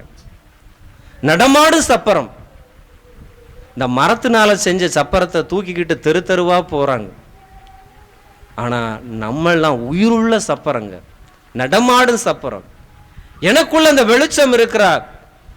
இந்த பாழாய் போன இடத்தை, வெளிச்சத்தை உள்ளே அனுப்பி இருளை வெளியே அனுப்பி என்னை ஆலயமாக மாற்றியது அந்த இயேசுவுக்கு தான் பெருமை. கரங்களை தட்டி ஆண்டவருக்கு நன்றி சொல்லுவோம். ஹல்லேலூயா. எல்லாரும் சொல்லுங்க, நான் ஒரு ஆலயம். இன்னும் கொஞ்சம் சத்தமா, நீங்களாம் நல்லா மீன் சாப்பாடு நல்லா சாப்பிட்ருப்பீங்கன்னு நினைக்கிறேன். நல்ல உடம்புல பலன் இருக்கும். சொல்லுங்க, நான் ஒரு, இன்னும் கேட்கல, நான் ஒரு ஆலயம் ஆலயம் எனக்குள்ளே எனக்குள்ளே இயேசு இயேசு இயேசுவின் வெளிச்சம் இயேசுவின் வெளிச்சம் இருளிலே பிரகாசிக்கிற வெளிச்சம் இருளிலே பிரகாசிக்கிற மற்றவர்களுக்கு மற்றவர்களுக்கு வெளிச்சத்தை கொடுப்பேன். வெளிச்சத்தை கொடுப்பேன். இந்த யாருக்குள்ள இயேசு வந்து ஆலயமா மாறினாங்களோ அவங்க அடிக்கடி ஆலயத்திலே தான் கிடப்பாங்க. ஆலய வேலை செஞ்சுக்கிட்டே இருப்பாங்க, ஊழியம் பார்த்துக்கிட்டே இருப்பாங்க, ஆலயத்துக்கு போங்கப்பான்னு சொல்லுவாங்க, ஜெப கூட்டத்துக்கு. ஏன்னா அவங்க ஆலயமா இருக்கிறாங்கல்ல, மற்றவங்களையும் இயேசுவை நோக்கி வழி நடத்துவாங்க. உங்களை பார்த்து ஜெபத்துக்கு யார் வாங்க, ஜெபத்துக்கு போயிட்டு வரலாமா, ஆலயத்துக்கு போயிட்டு வரலாமா, பைபிள் படிச்ச யார் உங்களை பார்த்து கேட்டுட்டாங்களோ அவங்களுக்குள்ள இயேசுன்னு ஒளி இருக்குங்க. கரங்களை தட்டி ஆண்டவருக்கு நன்றி சொல்லுவோம். ஹல்லேலூயா. அதனால முதல்ல பாவத்திலிருந்து விடுதலை கிடைத்தவர் ஆண்டவர் உங்களை ஆலயமாக மாத்துகிறார். இரண்டாவது பார்க்கும்போது அந்த இயேசுவின் வெளிச்சம் உங்களை துன்ப காலத்திலிருந்து உங்களை விடுவிக்கிற வெளிச்சமாக இருக்கிறது. இயேசு உங்களுக்குள்ள வந்த பிறகு நீங்கள் ஆலயமாக மாற்றப்படுகிறீர்கள். ஆண்டவர் என்ன சொல்லுகிறார்? ஆண்டவர் உன் கண்ணீர் நாட்கள் முடிந்து போகும், உன்னுடைய துக்க நாட்கள் முடிந்து போகும். இதுவரைக்கும் நீங்க எத்தனையோ பாடுகள் பட்டிருக்கலாம், வேதனைகள் பட்டிருக்கலாம், அழுதிருக்கலாம், புலம்பி இருக்கலாம். ஆனால் உங்களுக்குள்ள இந்த இயேசுவின் ஒளி வந்த உடனே பாவங்கள் வெளியே போகும். இரண்டாவது, துன்பங்கள் உங்களை விட்டு வெளியே போன்று. கரங்களை தட்டி ஆண்டவருக்கு நன்றி சொல்லும். எப்பேற்பட்ட துன்பமா இருந்தாலும் மற்றவர்கள் விழுந்து போய் விடுவான், இனி வரமாட்டான், இவன் வாழ மாட்டான் நினைத்திருக்கலாம். ஆனா ஆண்டவர் வெளிச்சத்தை கொடுத்த பிறகு உங்களை பாவத்திலிருந்து விடுதலைக்கு பெரிய துன்பத்தை முதல்ல உங்கள்கிட்ட அகற்றி விடுவார். ஹல்லேலூயா, ஹல்லேலூயா. அப்படியே துன்பம் பல நாட்கள், 30 வருஷமா, 20 வருஷமா, 10 வருஷம் உங்க குடும்பத்தை பாழாய் கொண்டு இருக்கலாம். ஆனா இயேசுவின் வெளிச்சம் உங்களுக்குள்ள வந்த உடனே அவர் என்ன செய்வார்? உங்களுக்குள்ள தங்கி துன்பத்தை தான் விரட்டுவார். உங்க குடும்பத்தில் என்னென்ன ஆவிகள் இருக்கிறோ, குடியார் ஆவி இருக்கா, போதை ஆவி இருக்கா, இச்சை ஆவி இருக்கா, சினிமா ஆவிகள், நாடக ஆவிகள், வேசித்தன ஆவிகள், குருட்டாவிகள், செத்தாவிகள், விக்கிரக என்னென்ன ஆவி இருக்கோ அவைகள்லாம் என்ன செய்யும்? பறந்து வெளியே போகிவிடும். ஆண்டவர் வாக்கு கொடுக்கிறார். இயேசு உங்களுக்குள்ள வரும்போது துன்ப நாட்கள் உன்னை விட்டு வெளியே போகும். கரங்களை தட்டி ஆண்டவருக்கு நன்றி சொல்லுவோம். ஹல்லேலூயா. என்னுடைய மனைவி நைட்டு எல்லாம் படுக்கும்போது அப்படியே ஒரு 5 நிமிஷம் முழங்கால் போட்டு அப்படியே வீட்டை சுற்றி இயேசுவின் ரத்தத்தை தெளித்து ஜெபம் பண்ணுவாங்க பாருங்க. அவங்களுக்கு உங்களுக்கு ஒரு தரிசனம் கிடைச்சிருக்கு. என்ன உங்கள் வீட்டு வரைக்கும் பேய் வருது, ஆனால் திரும்பி போயிடுது. நிறைய வீட்டுக்குள்ளே பேய் போய் அந்த குடும்பத்தை ஒன்றும் இல்லாமல் ஆக்கிறது. குடும்பத்தை சாத்தான் செய்கிற முதல் என்ன செய்வோம்? குடும்பத்தை உடைச்சி விட்டுருவான். அதுக்கு யாரு பலவீனமாக அவங்கள தூக்குவான் முதல். ஆனால் என்னுடைய மனைவி தூங்கும் போது இயேசுவும் ரத்தத்தினால் வாசலில் வீடு நிலைக்காலில் தெளித்து தூங்கும்போது அப்படியே என்ன நடக்கும் பார்த்தீங்கன்னா, அந்த சாத்தான் நீங்கள் வீட்டு வந்தோம் வேகத்தில் திரும்பி போயிடுவான். எங்கள் குடும்பம் இரத்த கோட்டைக்குள்ளே மூடி மறைக்கப்பட்டுவது போல உங்கள் குடும்பம் என்று இந்த இரத்த கோட்டைக்குள்ள இயேசுவின் ஒளியினால் நிறைந்துள்ள. கரங்களை தட்டி ஆண்டவருக்கு நன்றி சொல்லுவோம். ஹல்லேலூயா, ஹல்லேலூயா. அப்படின்னா நீங்க தெருவில் போகும்போது குட்டிச்சாத்தான் அங்கங்க உட்கார்ந்து இருக்குங்க. ஆனா உங்கள்கிட்ட இருந்த வர வெளிச்சத்தினால பயந்து ஓட, ஐயோ இவன் மேல கையை வைக்காத, இவனை தொட்டா நான் கெட்டுருவேன். சில சாத்தான் கூடுவான், போயிட்டு வருவோம். இந்த சாத்தான் அதிகமா வேலை செய்யற இந்த நைட் நேரம் தான் வேலை செய்யும்.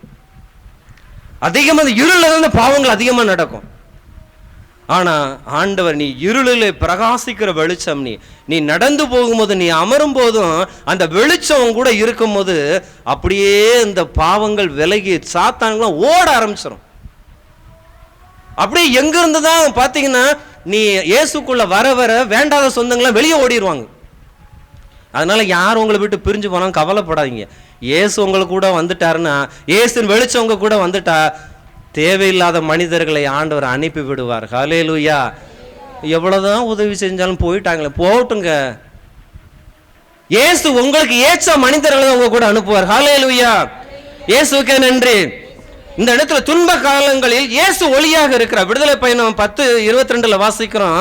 அங்கே எகிப்து தேசத்துக்கு மோசே போகிறார். அங்கே போகும்போது பார்க்கும் பொழுது அங்கே எகிப்து மக்கள் இருக்கிறாங்க, இஸ்ரேல் மக்கள் இருக்கிறாங்க, அடிமைத்தனத்தில் இருக்கிறாங்க. ஆனா மோசே கைகளை உயர்த்தி ஜெபித்த போது அந்த எகிப்து மக்கள் இருக்கிற இடத்துல உள்ள இருட்டா இருக்கு. ஆனா அந்த இஸ்ரேல் மக்கள் இருக்கிற இடத்துல முழுவதும் வெளிச்சமா இருக்கிறது. ஹல்லேலூயா. நினைச்சு பாருங்க, ஒரே தேசத்துல 3 நாள் இருளா இருக்கிறது. ஆனா இஸ்ரேல் மக்கள் இருக்கிற இடத்துல மட்டும் வெளிச்சமாய் இருக்கிறது. ஆண்டவர் அப்படிப்பட்ட அந்த வெளிச்சத்தை அன்று அந்த மக்களுக்கு அனுப்பியது போல இன்றைக்கு உங்கள் மேலும் உங்கள் குடும்பத்து மேலும் ஆண்டவர் வெளிச்சத்தை வைக்கும் போது ஆண்டவர் வாக்கு கொடுக்கிறார், உங்கள் துன்ப காலங்கள் முடிந்து போகும் என்று. ஹல்லேலூயா, ஹல்லேலூயா. பார்த்தீங்கன்னா அந்த மோசே அப்படியே தூக்கி ஜெபிக்கும் அந்த மக்களுக்கு மட்டும் வெளிச்சம் கிடைக்கும். சில பேர் கேட்பாங்க, இது இந்த ஆசீர்வாதம் உங்களுக்கு எப்படி கிடைச்சிச்சு? யாருக்குமே இது கிடைக்காது, உங்களுக்கு எப்படி கிடைச்சிச்சு? இயேசுவின் வெளிச்சம் என் மேல இருந்தது, எனக்கு கிடைச்சது. ஹல்லேலூயா, ஹல்லேலூயா. ஏன்னா பழைய பள்ளிக்கூட நண்பர்கள்லாம் என்ன பார்க்கும்போது, நீ எப்படிப்பா இப்படிலாம் வந்த? நீ பள்ளிக்கூடம் படிக்கும்போது ஒண்ணுமே இல்லையாப்பா நீ. நான் என் மனசுக்குள்ள சொல்லிட்டேன், இயேசுவின் வெளிச்சம் எனக்குள்ள இருக்கு. ஹல்லேலூயா. எந்த இடத்துல தகுதி இல்லாட்டால் கூட ஆண்டவர் என்னை போய் நிப்பாட்டுவார். இங்கெல்லாம் நீ போக முடியாதுப்பா, அங்கதான் இயேசு என்ன போய் வைப்பார். டிஎன்பிசி எக்ஸாமுக்கு கொஸ்டின் நான் பரீட்சை எழுதலை, ஆனா அந்த பரீட்சைக்கு ஆண்டவர் என்ன கொஸ்டின் எடுக்க அனுப்புனார். ஹல்லேலூயா. எதுவுமே முடியாது நடக்காது சொல்ற இடத்துல என் இயேசு என்னை உயர்த்தக்கூடிய தேவன். ஹல்லேலூயா. மற்றவங்களும் உங்களை திரும்பி பார்ப்பாங்க, என்ன இப்படி ஆயிட்டு, இப்படி வந்தீங்க, எப்படி கிடைச்சது, எப்படி இந்த உயர்வு வந்துச்சு, நீ இந்த தகுதி கூட கிடையாது, இந்த அறிவு உனக்கு கிடையாது, எது இல்லாட்டாலும் பரவாயில்ல, இயேசு என்னை வெளிச்சம் மூடியதுன்னா அந்த என்னுடைய வாளாக்காமல் தலையாக்குவார், கீழாக்காமல் மேலாக்குவார். அந்த ஒளி இன்றைக்கு உங்கள் மேல் வருகிறது. கரங்களை தட்டி ஆண்டவருக்கு நன்றி சொல்லுவார். ஹல்லேலூயா. எஸ்ஐயா 43:2 எடுத்து வாசிங்க. எஸ்ஐயா 43:2 எடுத்து வாசிங்க. நீர்நிலைகள் வழியாக நீ செல்லும் போது நான் உன்னோடு இருப்பேன். ஆறுகளை கடந்து போகும்போது அவை உன்னை மூழ்கடிக்க மாட்டா. தீயில் நடந்தாலும் சுட்டரிக்கப்பட மாட்டாய். நெருப்பு உன்மேல் பற்றி எரியாது. ஹல்லேலூயா. நீ நீர்நிலைகள் வழி நடந்து போகணும், உனக்கு ஒண்ணும் செய்யாது. நீ ஆறுகளை கடந்து போனாலும் ஒண்ணும் தெரியாது. ஆறுகள் என்பது பலத்த வேகமாக தண்ணீர், எத்தனையோ பிரச்சனைகள் வந்தாலும் நீ மூழ்கடிக்கப்பட மாட்டா. தீயில் உன்மேல் நடந்தாலும் தீயினால மூழ்கடிக்கப்பட மாட்டா. ஏனென்றால் இந்த பேரொளி எனக்கு மேல இருக்கும் போது எந்த துன்பம் வராது. கரங்களை தட்டி ஆண்டவருக்கு நன்றி சொல்லுவோம். ஹல்லேலூயா. இன்று முதல் அந்த துன்பம் உன்னை விட்டு விலகுறது. இன்று முதல் அந்த குடும்பத்தில் உள்ள துன்பங்கள், பாடுகள், வேதனைகள் எல்லாம் உன்னை விட்டு விலகுறது. எந்த நெருப்பு உன்மேல் பற்றி கொள்ளாது, எந்த நீரில் நீ மூழ்கடிக்க மாட்டா. ஏனென்றால் இந்த இயேசு கிறிஸ்து வெளிச்சம் மேல் இருக்கிறது. நீ இருளிலே பிரகாசிக்கிற வெளிச்சமாக இருக்கிறார். ஹல்லேலூயா, ஹல்லேலூயா. அப்படின்னா இந்த இயேசு வெளிச்சம் உள்ளவங்க எப்போதும் மகிழ்ச்சியா இருப்பாங்க, அப்படியே சிரிச்ச முகமா இருப்பாங்க, அப்படியே வேதனையே பட மாட்டாங்க. அப்பனா ரெண்டாவது ஆண்டவர் வாக்கு கொடுக்கிறார். முதல்ல பாவத்திலிருந்து உனக்கு இன்னைக்கு விடுதலை கொடுத்திருக்கிறார்.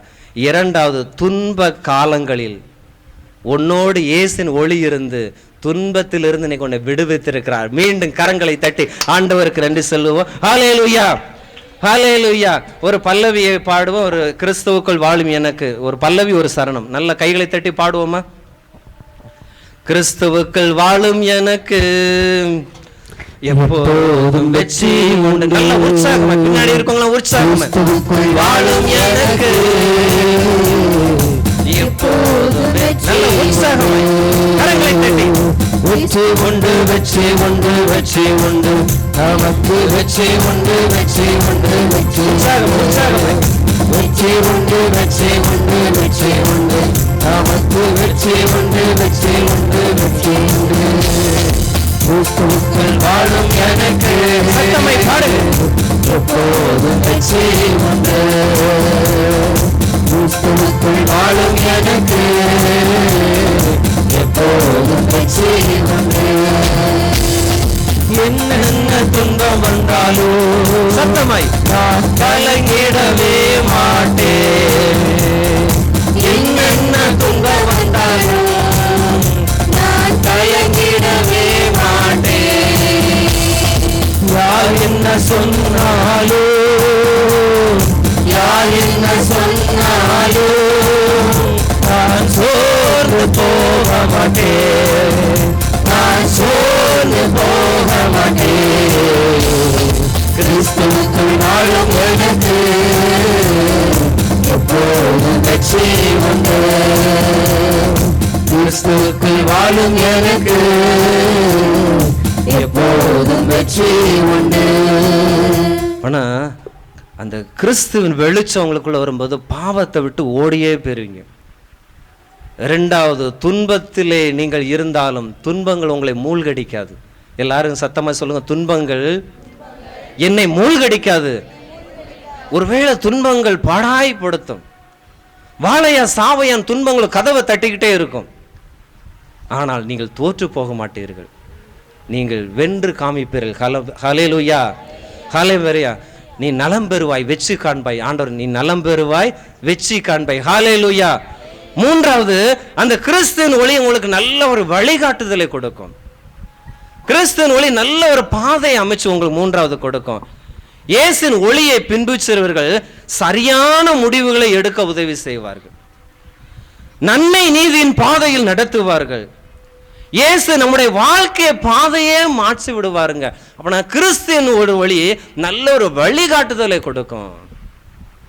தீமையான பாதைக்கு போகாம நன்மையான பாதைக்கு அந்த வெளிச்சம் அவங்கள நடத்திக்கிட்டே இருக்கும். அந்த இடத்துல இயேசு சொல்றாருல, யோவான் 8:12, நீங்க நினைச்சு பாருங்க, அதிக வசனம் இந்த யோவான்ல தான் இந்த ஒளியை பத்தி எழுதியிருக்காரு. ஏன்? அதிக சின்ன வயசு உள்ள அந்த யோவான் இயேசுவின் அன்பு சீடரா இருக்கிறாரு. இயேசுவின் மார்பு பக்கமா சாஞ்சிருக்காரு.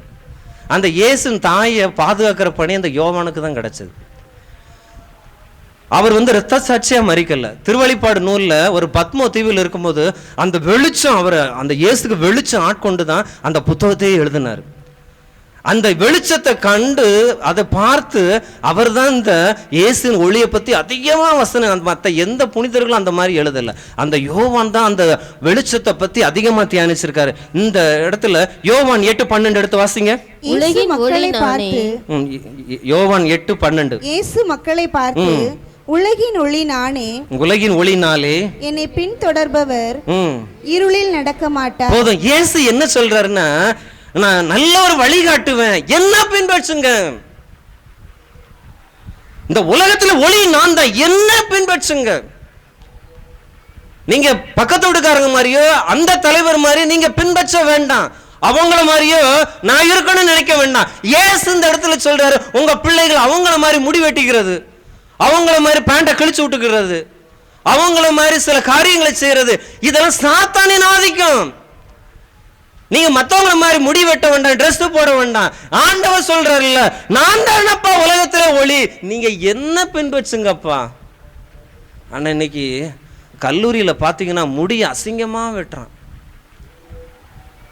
உடைகள்லாம் பார்த்தீங்கன்னா பசங்க லெகின்ஸ் மாதிரி போட்டு வர்றாங்க. ஒரு ஒரு அலங்கோலமா இருக்கிறான். ஏன்னா அவர் எப்படி இருக்காரு, நானும் இப்படி இருக்கேன். அவர் தண்ணி அடிக்கிறாரு, புகை போடுறாரு, போத நானும் போடுறேன். இதெல்லாம் அழிகிற கூட்டங்க. ஆனா இயேசு என்ன சொல்றாரு, இருளிலே நடக்க, என்னை பின்பற்றுகிறவர்கள் இருளிலே நடக்கவே மாட்டாங்க.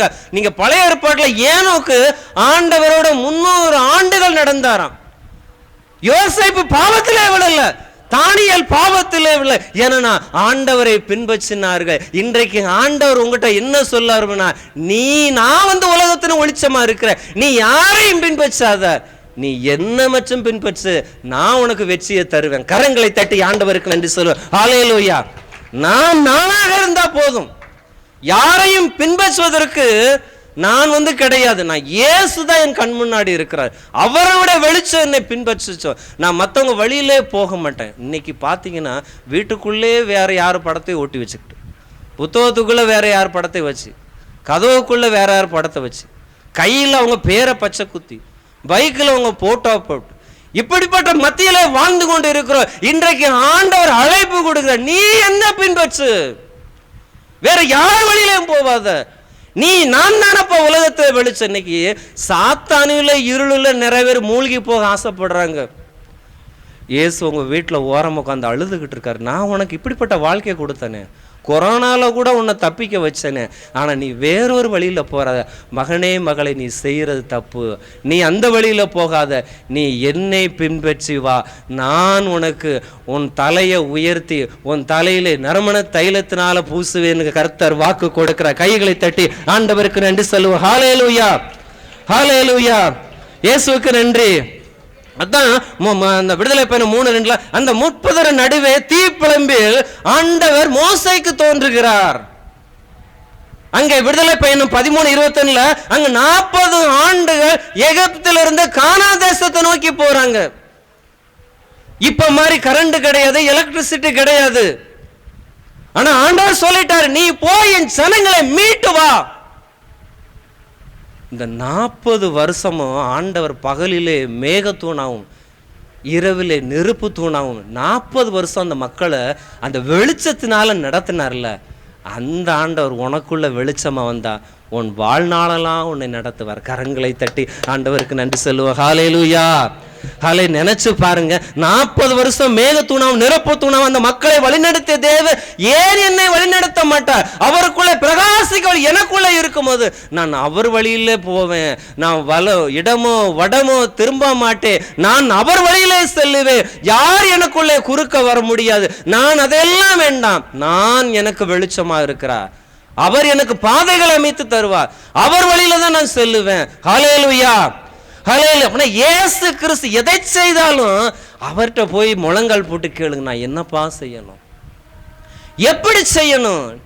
இன்னைக்கு ஏதாவது ஒண்ணு நம்ம பக்கத்து வீட்டுல போய் அங்க போய் இங்க இப்படி அப்படி கிடையாதுங்க.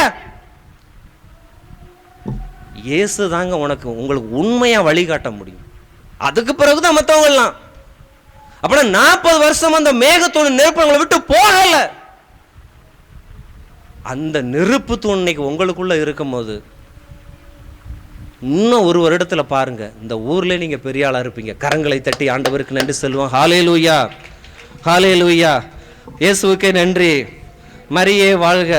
இந்த இடத்துல ஒரு பல்லவி, அந்த பல்லவியை பாடுவோம். வழிகாட்டு என் தெய்வமே, என் துணையாக என்னில் வாருமே. வழிகாட்டும் என் தெய்வமே, துணையாக என்னில் வாருமே. வழிகாட்டும் என் தெய்வமே, துணையாக என்னில் வாருமே. நதி மீது அசைந்தாடும் மகள் போலவே, கதி ஏதும் தெரியாமலே நான் தடுமாறும் நிலை பாருமே. அன்பாகி அருளாகி என்னோடு ஒன்றாகி துயரோடு போராடும் என் வாழ்வின் நலமாகி என்னை தாங்கும் என் தெய்வமே.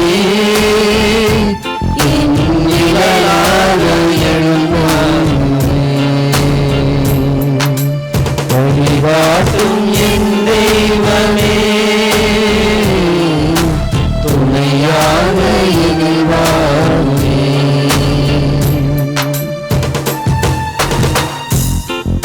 ஹல்லேலூயா. ஆனால் முதல்ல பார்த்தோம், இயேசுவின் ஒளி எனக்குள்ள படும்போது அந்த பாவத்திலிருந்து நான் வெளியே வந்துடுவேன். இரண்டாவது பார்த்தீங்கன்னா, நான் துன்பத்திலிருந்து நான் வெளியே வருவேன். மூன்றாவது, ஆண்டவர் எனக்கு நல்ல வழியை காட்டுவார், இயேசுவின் வெளிச்சம். நான்காவது, இயேசு என்னுடைய நம்பிக்கையின் ஒளியாக இருப்பார். இயேசு என்னுடைய நம்பிக்கையின் ஒளியாக இருப்பார். அவருடைய வெளிச்சம் எனக்குள்ள தங்கும்போது எங்கிருந்து தான் அந்த தன்னம்பிக்கை வரும் பாருங்க. இதுக்கு முன்னாடி என்னால் செய்ய முடியாது, என்னால் பேச முடியாது என்ன, ஆனால் இயேசு உங்களுக்குள்ள வரும்போது, அதான் மோசே சொல்றாருல்ல, நான் திக்குவாயை நான் எப்படி போய் அந்த மக்களை நான் மீட்டு கொண்டு வருவேன். உன்னை ஆண்டவர் சொல்றாரு, என் சமூகம் உனக்கு முன்னாடி போகும். மோசே சொல்ற, உங்க சமூகம் என் முன்னாடி போகட்டும், நீங்க என் கூட எகிப்துக்கு வர்றதா இருந்தா, நீங்க ஆண்டவரே நீங்க என் கூட எகிப்துக்கு வரதா இருந்தா நான் எகிப்துக்கு போறேன். அப்படின்னா மோசே எகிப்துக்கு போகும்போது தனியா போகலங்க, ஆண்டவரோட எகிப்துக்கு போனார். அல்லேலூயா. இன்னைக்கு நம்ம இயேசு கிறிஸ்து தாங்க அந்த ஒரு தன்னம்பிக்கையான ஒளிங்க. எத்தனையோ பாடுகள், எத்தனையோ நிந்தைகள், எத்தனையோ அவமானங்கள். இன்றைக்கி நான் இவ்வளோ பேசுகிறேன்னா நான் தகுதி இல்லாதவங்க தான். ஆனால் எனக்குள்ளே இயேசு வந்ததுனால அவர் எனக்கு எல்லாமே கற்றுக் கொடுப்பார், என்னோடு பேசிக்கிட்டே இருப்பார். ஆனால் ஆண்டவர் சொல்கிறார், இயேசு என்னுடைய நம்பிக்கையின் ஒளி. நம்மளுடைய நம்பிக்கையின் ஒளி யார்? இயேசுக்கு. ஒரு வசனத்தை எடுத்து வாசிப்போம். யோவான் 1:9 எடுத்து வாசிங்க. யோவான் 1:9. அனைத்து மனிதரையும் ஒளிவிருக்கும் உண்மையான ஒளி உலகிற்கு வந்து கொண்டிருந்தது. போதும். இங்கே அனைத்து மனிதரையும் ஒளிவிருக்கும் உண்மையான ஒளி ஆண்டவர் தான். அவர் எனக்குள்ளே வரும்போது ஒரு தன்னம்பிக்கை வருகிறது. எனக்குள்ள வரும்போது அளவு கடந்த ஒரு தன்னம்பிக்கை வருகிறது. யாரும் செய்ய முடியாத என்னால செய்ய முடியும். அது என்னுடைய பலன் அல்ல, என்னுடைய நம்பிக்கை இயேசு. அவர் எனக்கு எல்லாத்தையும் வழிகாட்டுவார். அந்த சவுல் ராஜா தாவீதை பார்த்து சொன்னார், நீ யுத்தத்துக்கு போகிறாய், அந்த படைக்கலன்களை கொஞ்சம் அணிஞ்சுக்கோ, மார்பு கவசத்தை அணிஞ்சுக்கோ. தாவீது சொன்னார், எனக்கு இதெல்லாம் வேண்டாம், ஆண்டவர் என்னோடு இருக்கிறார். ஹல்லேலூயா. அந்த ஆண்டவரின் நாமத்தோட போய் அந்த கோலியத்தை அப்படியே வெட்டி போட்டாருங்க. இது யாரோட பலத்தின்னு பார்த்தீங்கன்னா அந்த ஆண்டவருடைய நம்பிக்கையினால. ஹல்லேலூயா. ஒரு சின்ன எல்லாரும் கோலியத்தை மதித்தார்கள், தாவீதோ கோலியத்தை மிதித்தான். ஹல்லேலூயா. பார்த்து என்ன அந்த நம்பிக்கை தாங்க. எங்கிருந்து தான் அந்த பலன் கிடைக்குமோ? இவ்வளவு நாளும் நீங்க சாத்தானை கண்டு பயந்து ஓடி இருக்கலாம், செய்வனை கண்டு பயந்து ஓடி இருக்கலாம், கடன் பிரச்சனைக்கு பயந்து ஓடி இருக்கலாம், மனிதர்களை கண்டு பயந்து ஓடி இருக்கலாம். ஆனா இந்த இயேசுவின் நம்பிக்கை ஒளி உங்களுக்குள்ள வரும்போது நீங்க பயந்து ஓட மாட்டீங்க, நீங்க ஒளி வீசுகிற பிள்ளைகளாக இருப்பீர்கள். ஹல்லேலூயா, ஹல்லேலூயா. இயேசுவுக்கு நன்றி. மரியே வாழ்க. ரோமர் 15:13 வாசிக்கிறோம், எதிர்நோக்கை தரும் நம்பிக்கையால் உண்டாகும் பெரும் மகிழ்ச்சி அமைதியால் உங்கள் நிரப்புவராக. அந்த எதிர்நோக்கை தரும் நம்பிக்கையின் ஒளி அந்த ஆண்டவர்னால தான் கொடுக்க முடியும், வேற யாருனாலும் கொடுக்க முடியாது. அப்படிப்பட்ட ஆண்டவர் இயேசு கிறிஸ்து நமக்கு மிகப்பெரிய ஒரு வாய்ப்பை கொடுக்கிறார். அப்படின்னா படிக்கிற பிள்ளைகள்லாம் அப்படியே இவ்வளோ படிக்கணுமான்னு பயப்படாதீங்க, வேலை செய்கிற இவ்வளோ செய்யணுமான்னு யோசிக்கிறாங்க. ஆண்டவர்கிட்ட முழங்கால் ஒரு நம்பிக்கை கொடுங்க, ஆண்டவர் நான் செய்கிறேன். நீங்கள் இந்த இடத்துல பார்க்கும் பொழுது தானியேல் புத்தகத்தில் 3ஆம் அதிகாரத்தில் வாசிக்கிறோம், அங்கே தானியேல் நண்பர்கள் இருக்கிறார்கள். சாத்ராக், மேசாக், ஆபேத்நேகோ, இந்த 3 பேரை நெருப்புல தூக்கி போட போறாங்க. வழக்கமா உள்ளதோட 7 மடங்கு நெருப்பை மூட்டுறாங்க. அந்த நெருப்பு பக்கத்துல போறக்குள்ள எல்லாம் கருகி செத்து போயிருவாங்க. அவ்வளவு அக்கினி ஜுவாலையாக இருக்கிற இந்த 3 பேரை உள்ள தூக்கி போடுறாங்க. இந்த சிலையை வணங்கு, இல்லைன்னா உள்ள தூக்கி போட போறோம். இந்த சிலையை வணங்க முடியாது, உள்ள போட்டாலும் பரவாயில்ல. நம்பிக்கையை பாருங்க. எப்பேற்பட்ட ஒரு தீ காயம் பட்டா எவ்வளவு வேதனையா இருக்கும். நெருப்பு 7 மடங்கு பத்தி எரிகிறது. அது பக்கத்துல போகும்போது தூக்கி போடுறவங்களும் கருகி போயிடுவாங்க. ஆனா இவங்களுக்குள்ள அந்த ஆண்டவரின் வெளிச்சம் எரிஞ்சுப்பாங்க, பரவாயில்லங்க. இந்த 3 பேரையும் தூக்கி போட்ட உடனே அவர்கள் மத்தியிலே 4வது நபராக உள்ளே உலாவி கொண்டிருந்தார். அரசன் பார்த்தான், இவர்கள் மத்தியிலே உலாவது யார் என்று கண்டான். அவர்கள் தலை மயிர் கூட முடி கூட கருகி போகவில்லை. அவன் அறிக்கையிட்டார், இவர்கள் வணங்குகிற தெய்வமே உண்மையான தெய்வம். அப்படிப்பட்ட நமக்குள்ள நம்பிக்கை வரும். நீங்கள் எந்த துன்பத்திலையும் மூழ்கி போட்டு அப்படிப்பட்ட நம்பிக்கை யார் மேல வைக்கணும்? இயேசு கிறிஸ்து மேல வைக்கணுங்க. எப்பேற்பட்ட நம்பிக்கையை பாருங்க. இந்த இடத்துல பார்க்கும் பொழுது இந்த பவுல் திருத்ததர பணிகள் 28 1 முதல் 6 அவர் ஒரு மெல்டா தீவில் போய் இருக்கிறாரு. அவர் விரல்கள் எடுக்கும்போது எப்படி ஒரு பாம்பு கடிச்சிட்டு, நம்ம பாம்பு கடிச்சு அப்படியே அலறுவோம் பொலமும், ஐயோ. இவர் சாதா அந்த விஷம் உள்ள பாம்பு கடிச்சோன்னு அப்படியே தூக்கி எடுக்கிறார். மற்றவங்கெல்லாம் இவர் என்னத்தை செஞ்சாரோ அங்க தப்பி பிழைச்சு இங்க சாகுறதுக்கு வந்தாரோ. எல்லாரும் நினைச்சாங்க பவுல் செத்து போயிடுவாருன்னு. ஆனா பவுல் செத்து போகலங்க. எல்லாரும் ஆச்சரியப்பட்டார், இவர் கூட கடவுள் இருக்கிறார். ஹல்லேலூயா. எவ்வளவு ஒரு நம்பிக்கை பாருங்க. அந்த நம்பிக்கை தான் ஆண்டவர் என்ன செய்யறாரு, நம்ம கூட இருக்க ஆசைப்படுகிறார். அந்த வெளிச்சம் எங்க இருந்து தான் அந்த நம்பிக்கை வருமா? யார் நம்மளை கேவலப்படுத்தினாலும் அசிங்கப்படுத்தினாலும் நீங்க போய் அவங்கள தாக்காதீங்க. அவங்க செய்தால் நீங்களும் செய்யாதீங்க. உங்களுக்குள்ள இருக்கிற அந்த வெளிச்சம் நம்பிக்கை ஒரு நாள் என் தலை ஆண்டவர் உயர்த்துவார். இயேசுவின் வெளிச்சம் எனக்குள்ள இருக்கிறது. ஹல்லேலூயா, இயேசுவுக்கே நன்றி. மரியே வாழ்க. இந்த இடத்துல இன்னொரு பல்லவியை பாடி ஜெபிக்க ஆரம்பிப்போம். நான் உன்னை விட்டு விலகுவதும் இல்லை, கைவிடுவதும் இல்லை.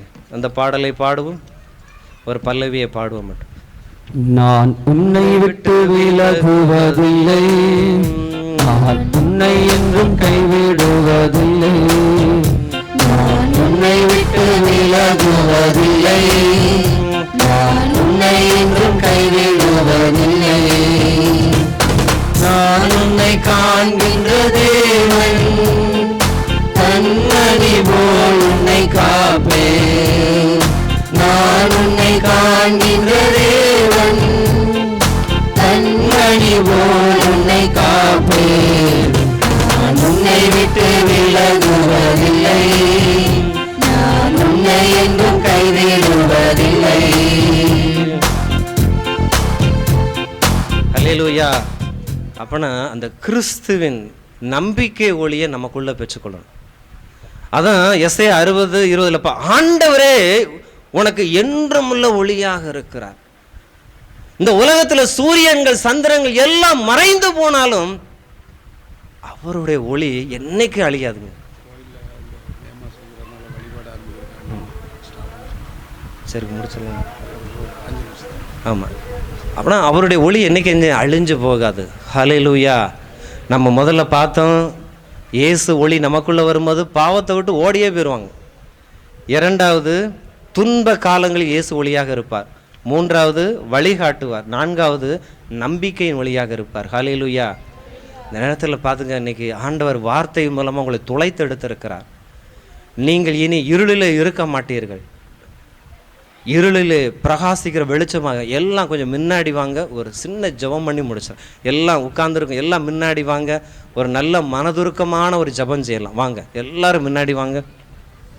அந்த ஒரு பாடலை எல்லாம் முன்னாடி வாங்க.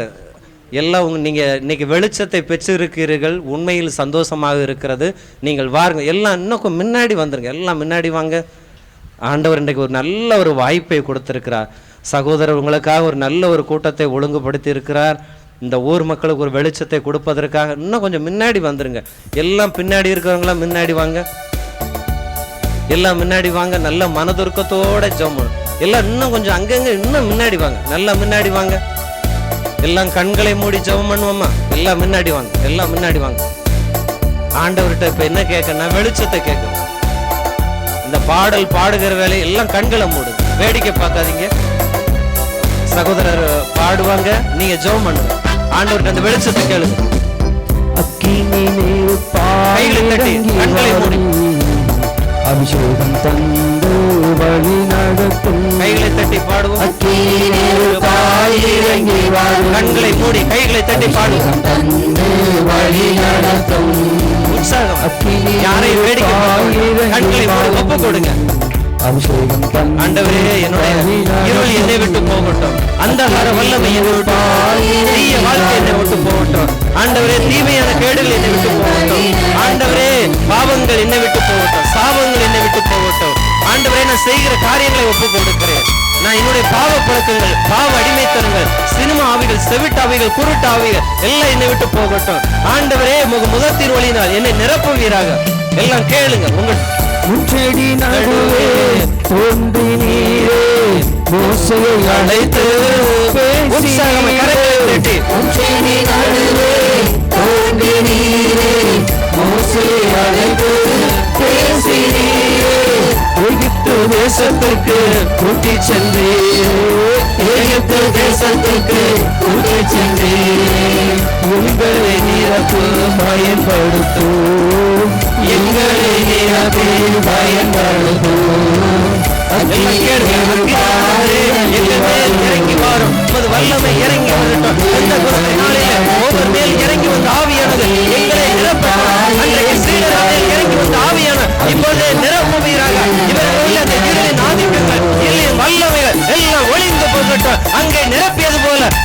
பெந்தேகோஸ்தே நாளில் இறங்கி வந்தது போல, நாவடிகளை இறங்கி வந்தது போல எங்களை நிரப்புவீராக.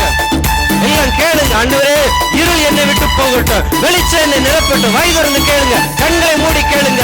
நான் உம்மை போல ஆகணும். எனக்குள்ளே இருள் வெளியே போட்டோம், வெளிச்சம் எனக்குள்ளே வந்து தங்கட்டும். கேளுங்க கேளுங்க.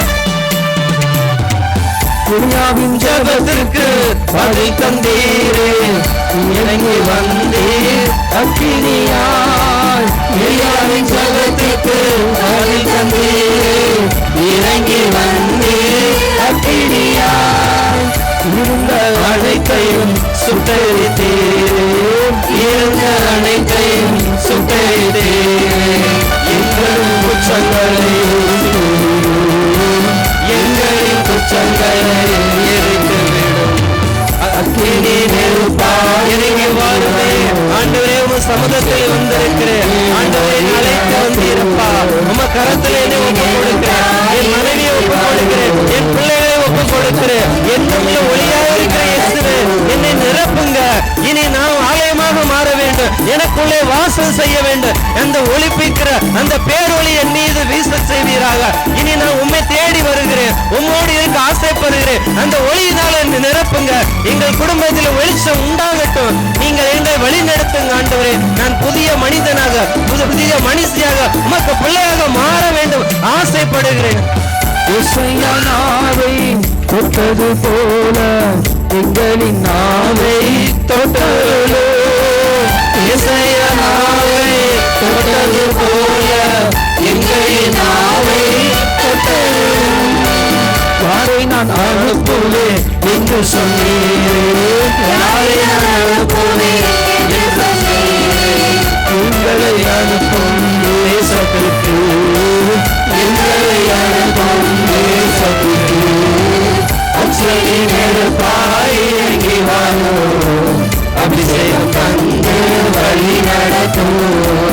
அக்கினி நெருப்பாய் இறங்கி வாரும். அபிஷேகம் தந்து வழி நடத்தும். வெளிச்சத்தை தேடி வந்திருக்கிற, இருளிலே பிரகாசிக்கிற ஒளியாய் இருக்கிற, பேரொளியாய் இருக்கிறீங்க. எங்கள் குடும்பத்தில் உள்ள இருள்கள், அந்த சிறுமாத்தனத்தில் அந்த நாடக ஆகிகள், போலியான மேதைகள், போதை நாவிகள், ஆண்டவரே விக்கிரகாவிகள் எல்லாம் எங்கள் குடும்பத்தை விட்டு போகட்டும். எங்கள் குடும்பத்துக்கு வருவீராக. லாஸ்டர் வீட்டுக்கு சென்றது போல, மத்தேயு வீட்டுக்கு சென்றது போல, சக்கரை வீட்டுக்கு சென்றது போல எங்க வீட்டுக்கு வருவீராக. ஆண்டவரே, உம்மை ஏற்றுக்கொள்கிறேன். அக்கினி மயமான நாவுகளாக அப்போஸ்தலமே இறங்கி வந்தீரே. அக்கினி மயமான நாவுகளாக அப்போஸ்தலமே இறங்கி வந்தீரே. அந்நிய மொழியை பேச வைத்தீரே, அந்நிய மொழியை பேச வைத்தீரே. ஆவி வரதான் வத்துவியோ, ஆவி வரதான் வத்துவியோ. ஆண்டவரே, உம்மை தேடி வந்திருக்கிறேன். என் பாவங்களை விட்டு விலகுகிறேன். ஆண்டவரே, தீமையான காரியத்தை விட்டு விலகிவிட்டு என் மீது நம்பிக்கை வையும். ஆண்டவரே, உன் மீது நம்பிக்கை வைக்கிறேன். அந்த வெளிச்சத்தினால் நிரப்புங்க. இனி பாவங்கள் மறைகிறது. அநேக பாவங்கள் மறைகிறது. அநேக பாவங்கள் வெளியேறுகிறது. உங்கள் குடும்பத்தின் பாவங்கள் வெளியேறுகிறது. உங்கள் பிள்ளைகள் பாவங்கள் வெளியேறுகிறது. உங்கள் கணவனின் பாவங்கள் வெளியேறுகிறது. உங்கள் மனைவியின் பாவங்கள் வெளியேறுகிறது. உங்கள் குடும்பத்தின் பாவங்கள் வெளியேறுகிறது.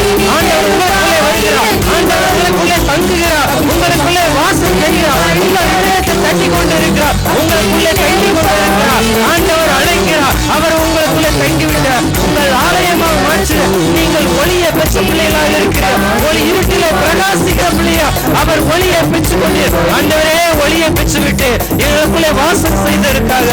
நான் பிரகாசிக்கிற ஒளியா மாற்றுங்க. தீமையிலிருந்து விலகி துன்பத்திலிருந்து விடுவித்ததற்காக இயேசுவே உமக்கு நன்றி சொல்லுது. இயேசு மூலம் ஜெபிக்கிற ஜெபம் பிதாவே. அநேக மக்கள் இருளிலிருந்து விடுவிக்கப்பட்டு இன்றைக்கு நிறைய மக்கள் வெளிச்சத்தை பெற்று இயேசு உங்களுக்குள்ளே தங்கி இருக்கிறார். வருங்காலங்களில் இரட்டத்தனையான ஆசீர்வாதத்தை பெறுவீர்கள். உங்கள் குடும்பத்தின் துன்ப நாட்கள் முடிந்தது, கண்ணீரின் நாட்கள் முடிந்தது. உனக்கு எதிராக எந்த ஆயுதம் நீ வாய்க்காது. உனக்குள்ள இயேசு இருக்கிறார். அவர் உன்னை விட்டு விலகுவதில்லை, உன்னை கைவிடுவதில்லை. அப்படிப்பட்ட ஆண்டவரை பெற்றுக்கொண்டு நீ செல்கிறீர்கள். ஆண்டவர் ஒவ்வொருவரையும் ஆசீர்வதிப்பார். நன்றி, நன்றி.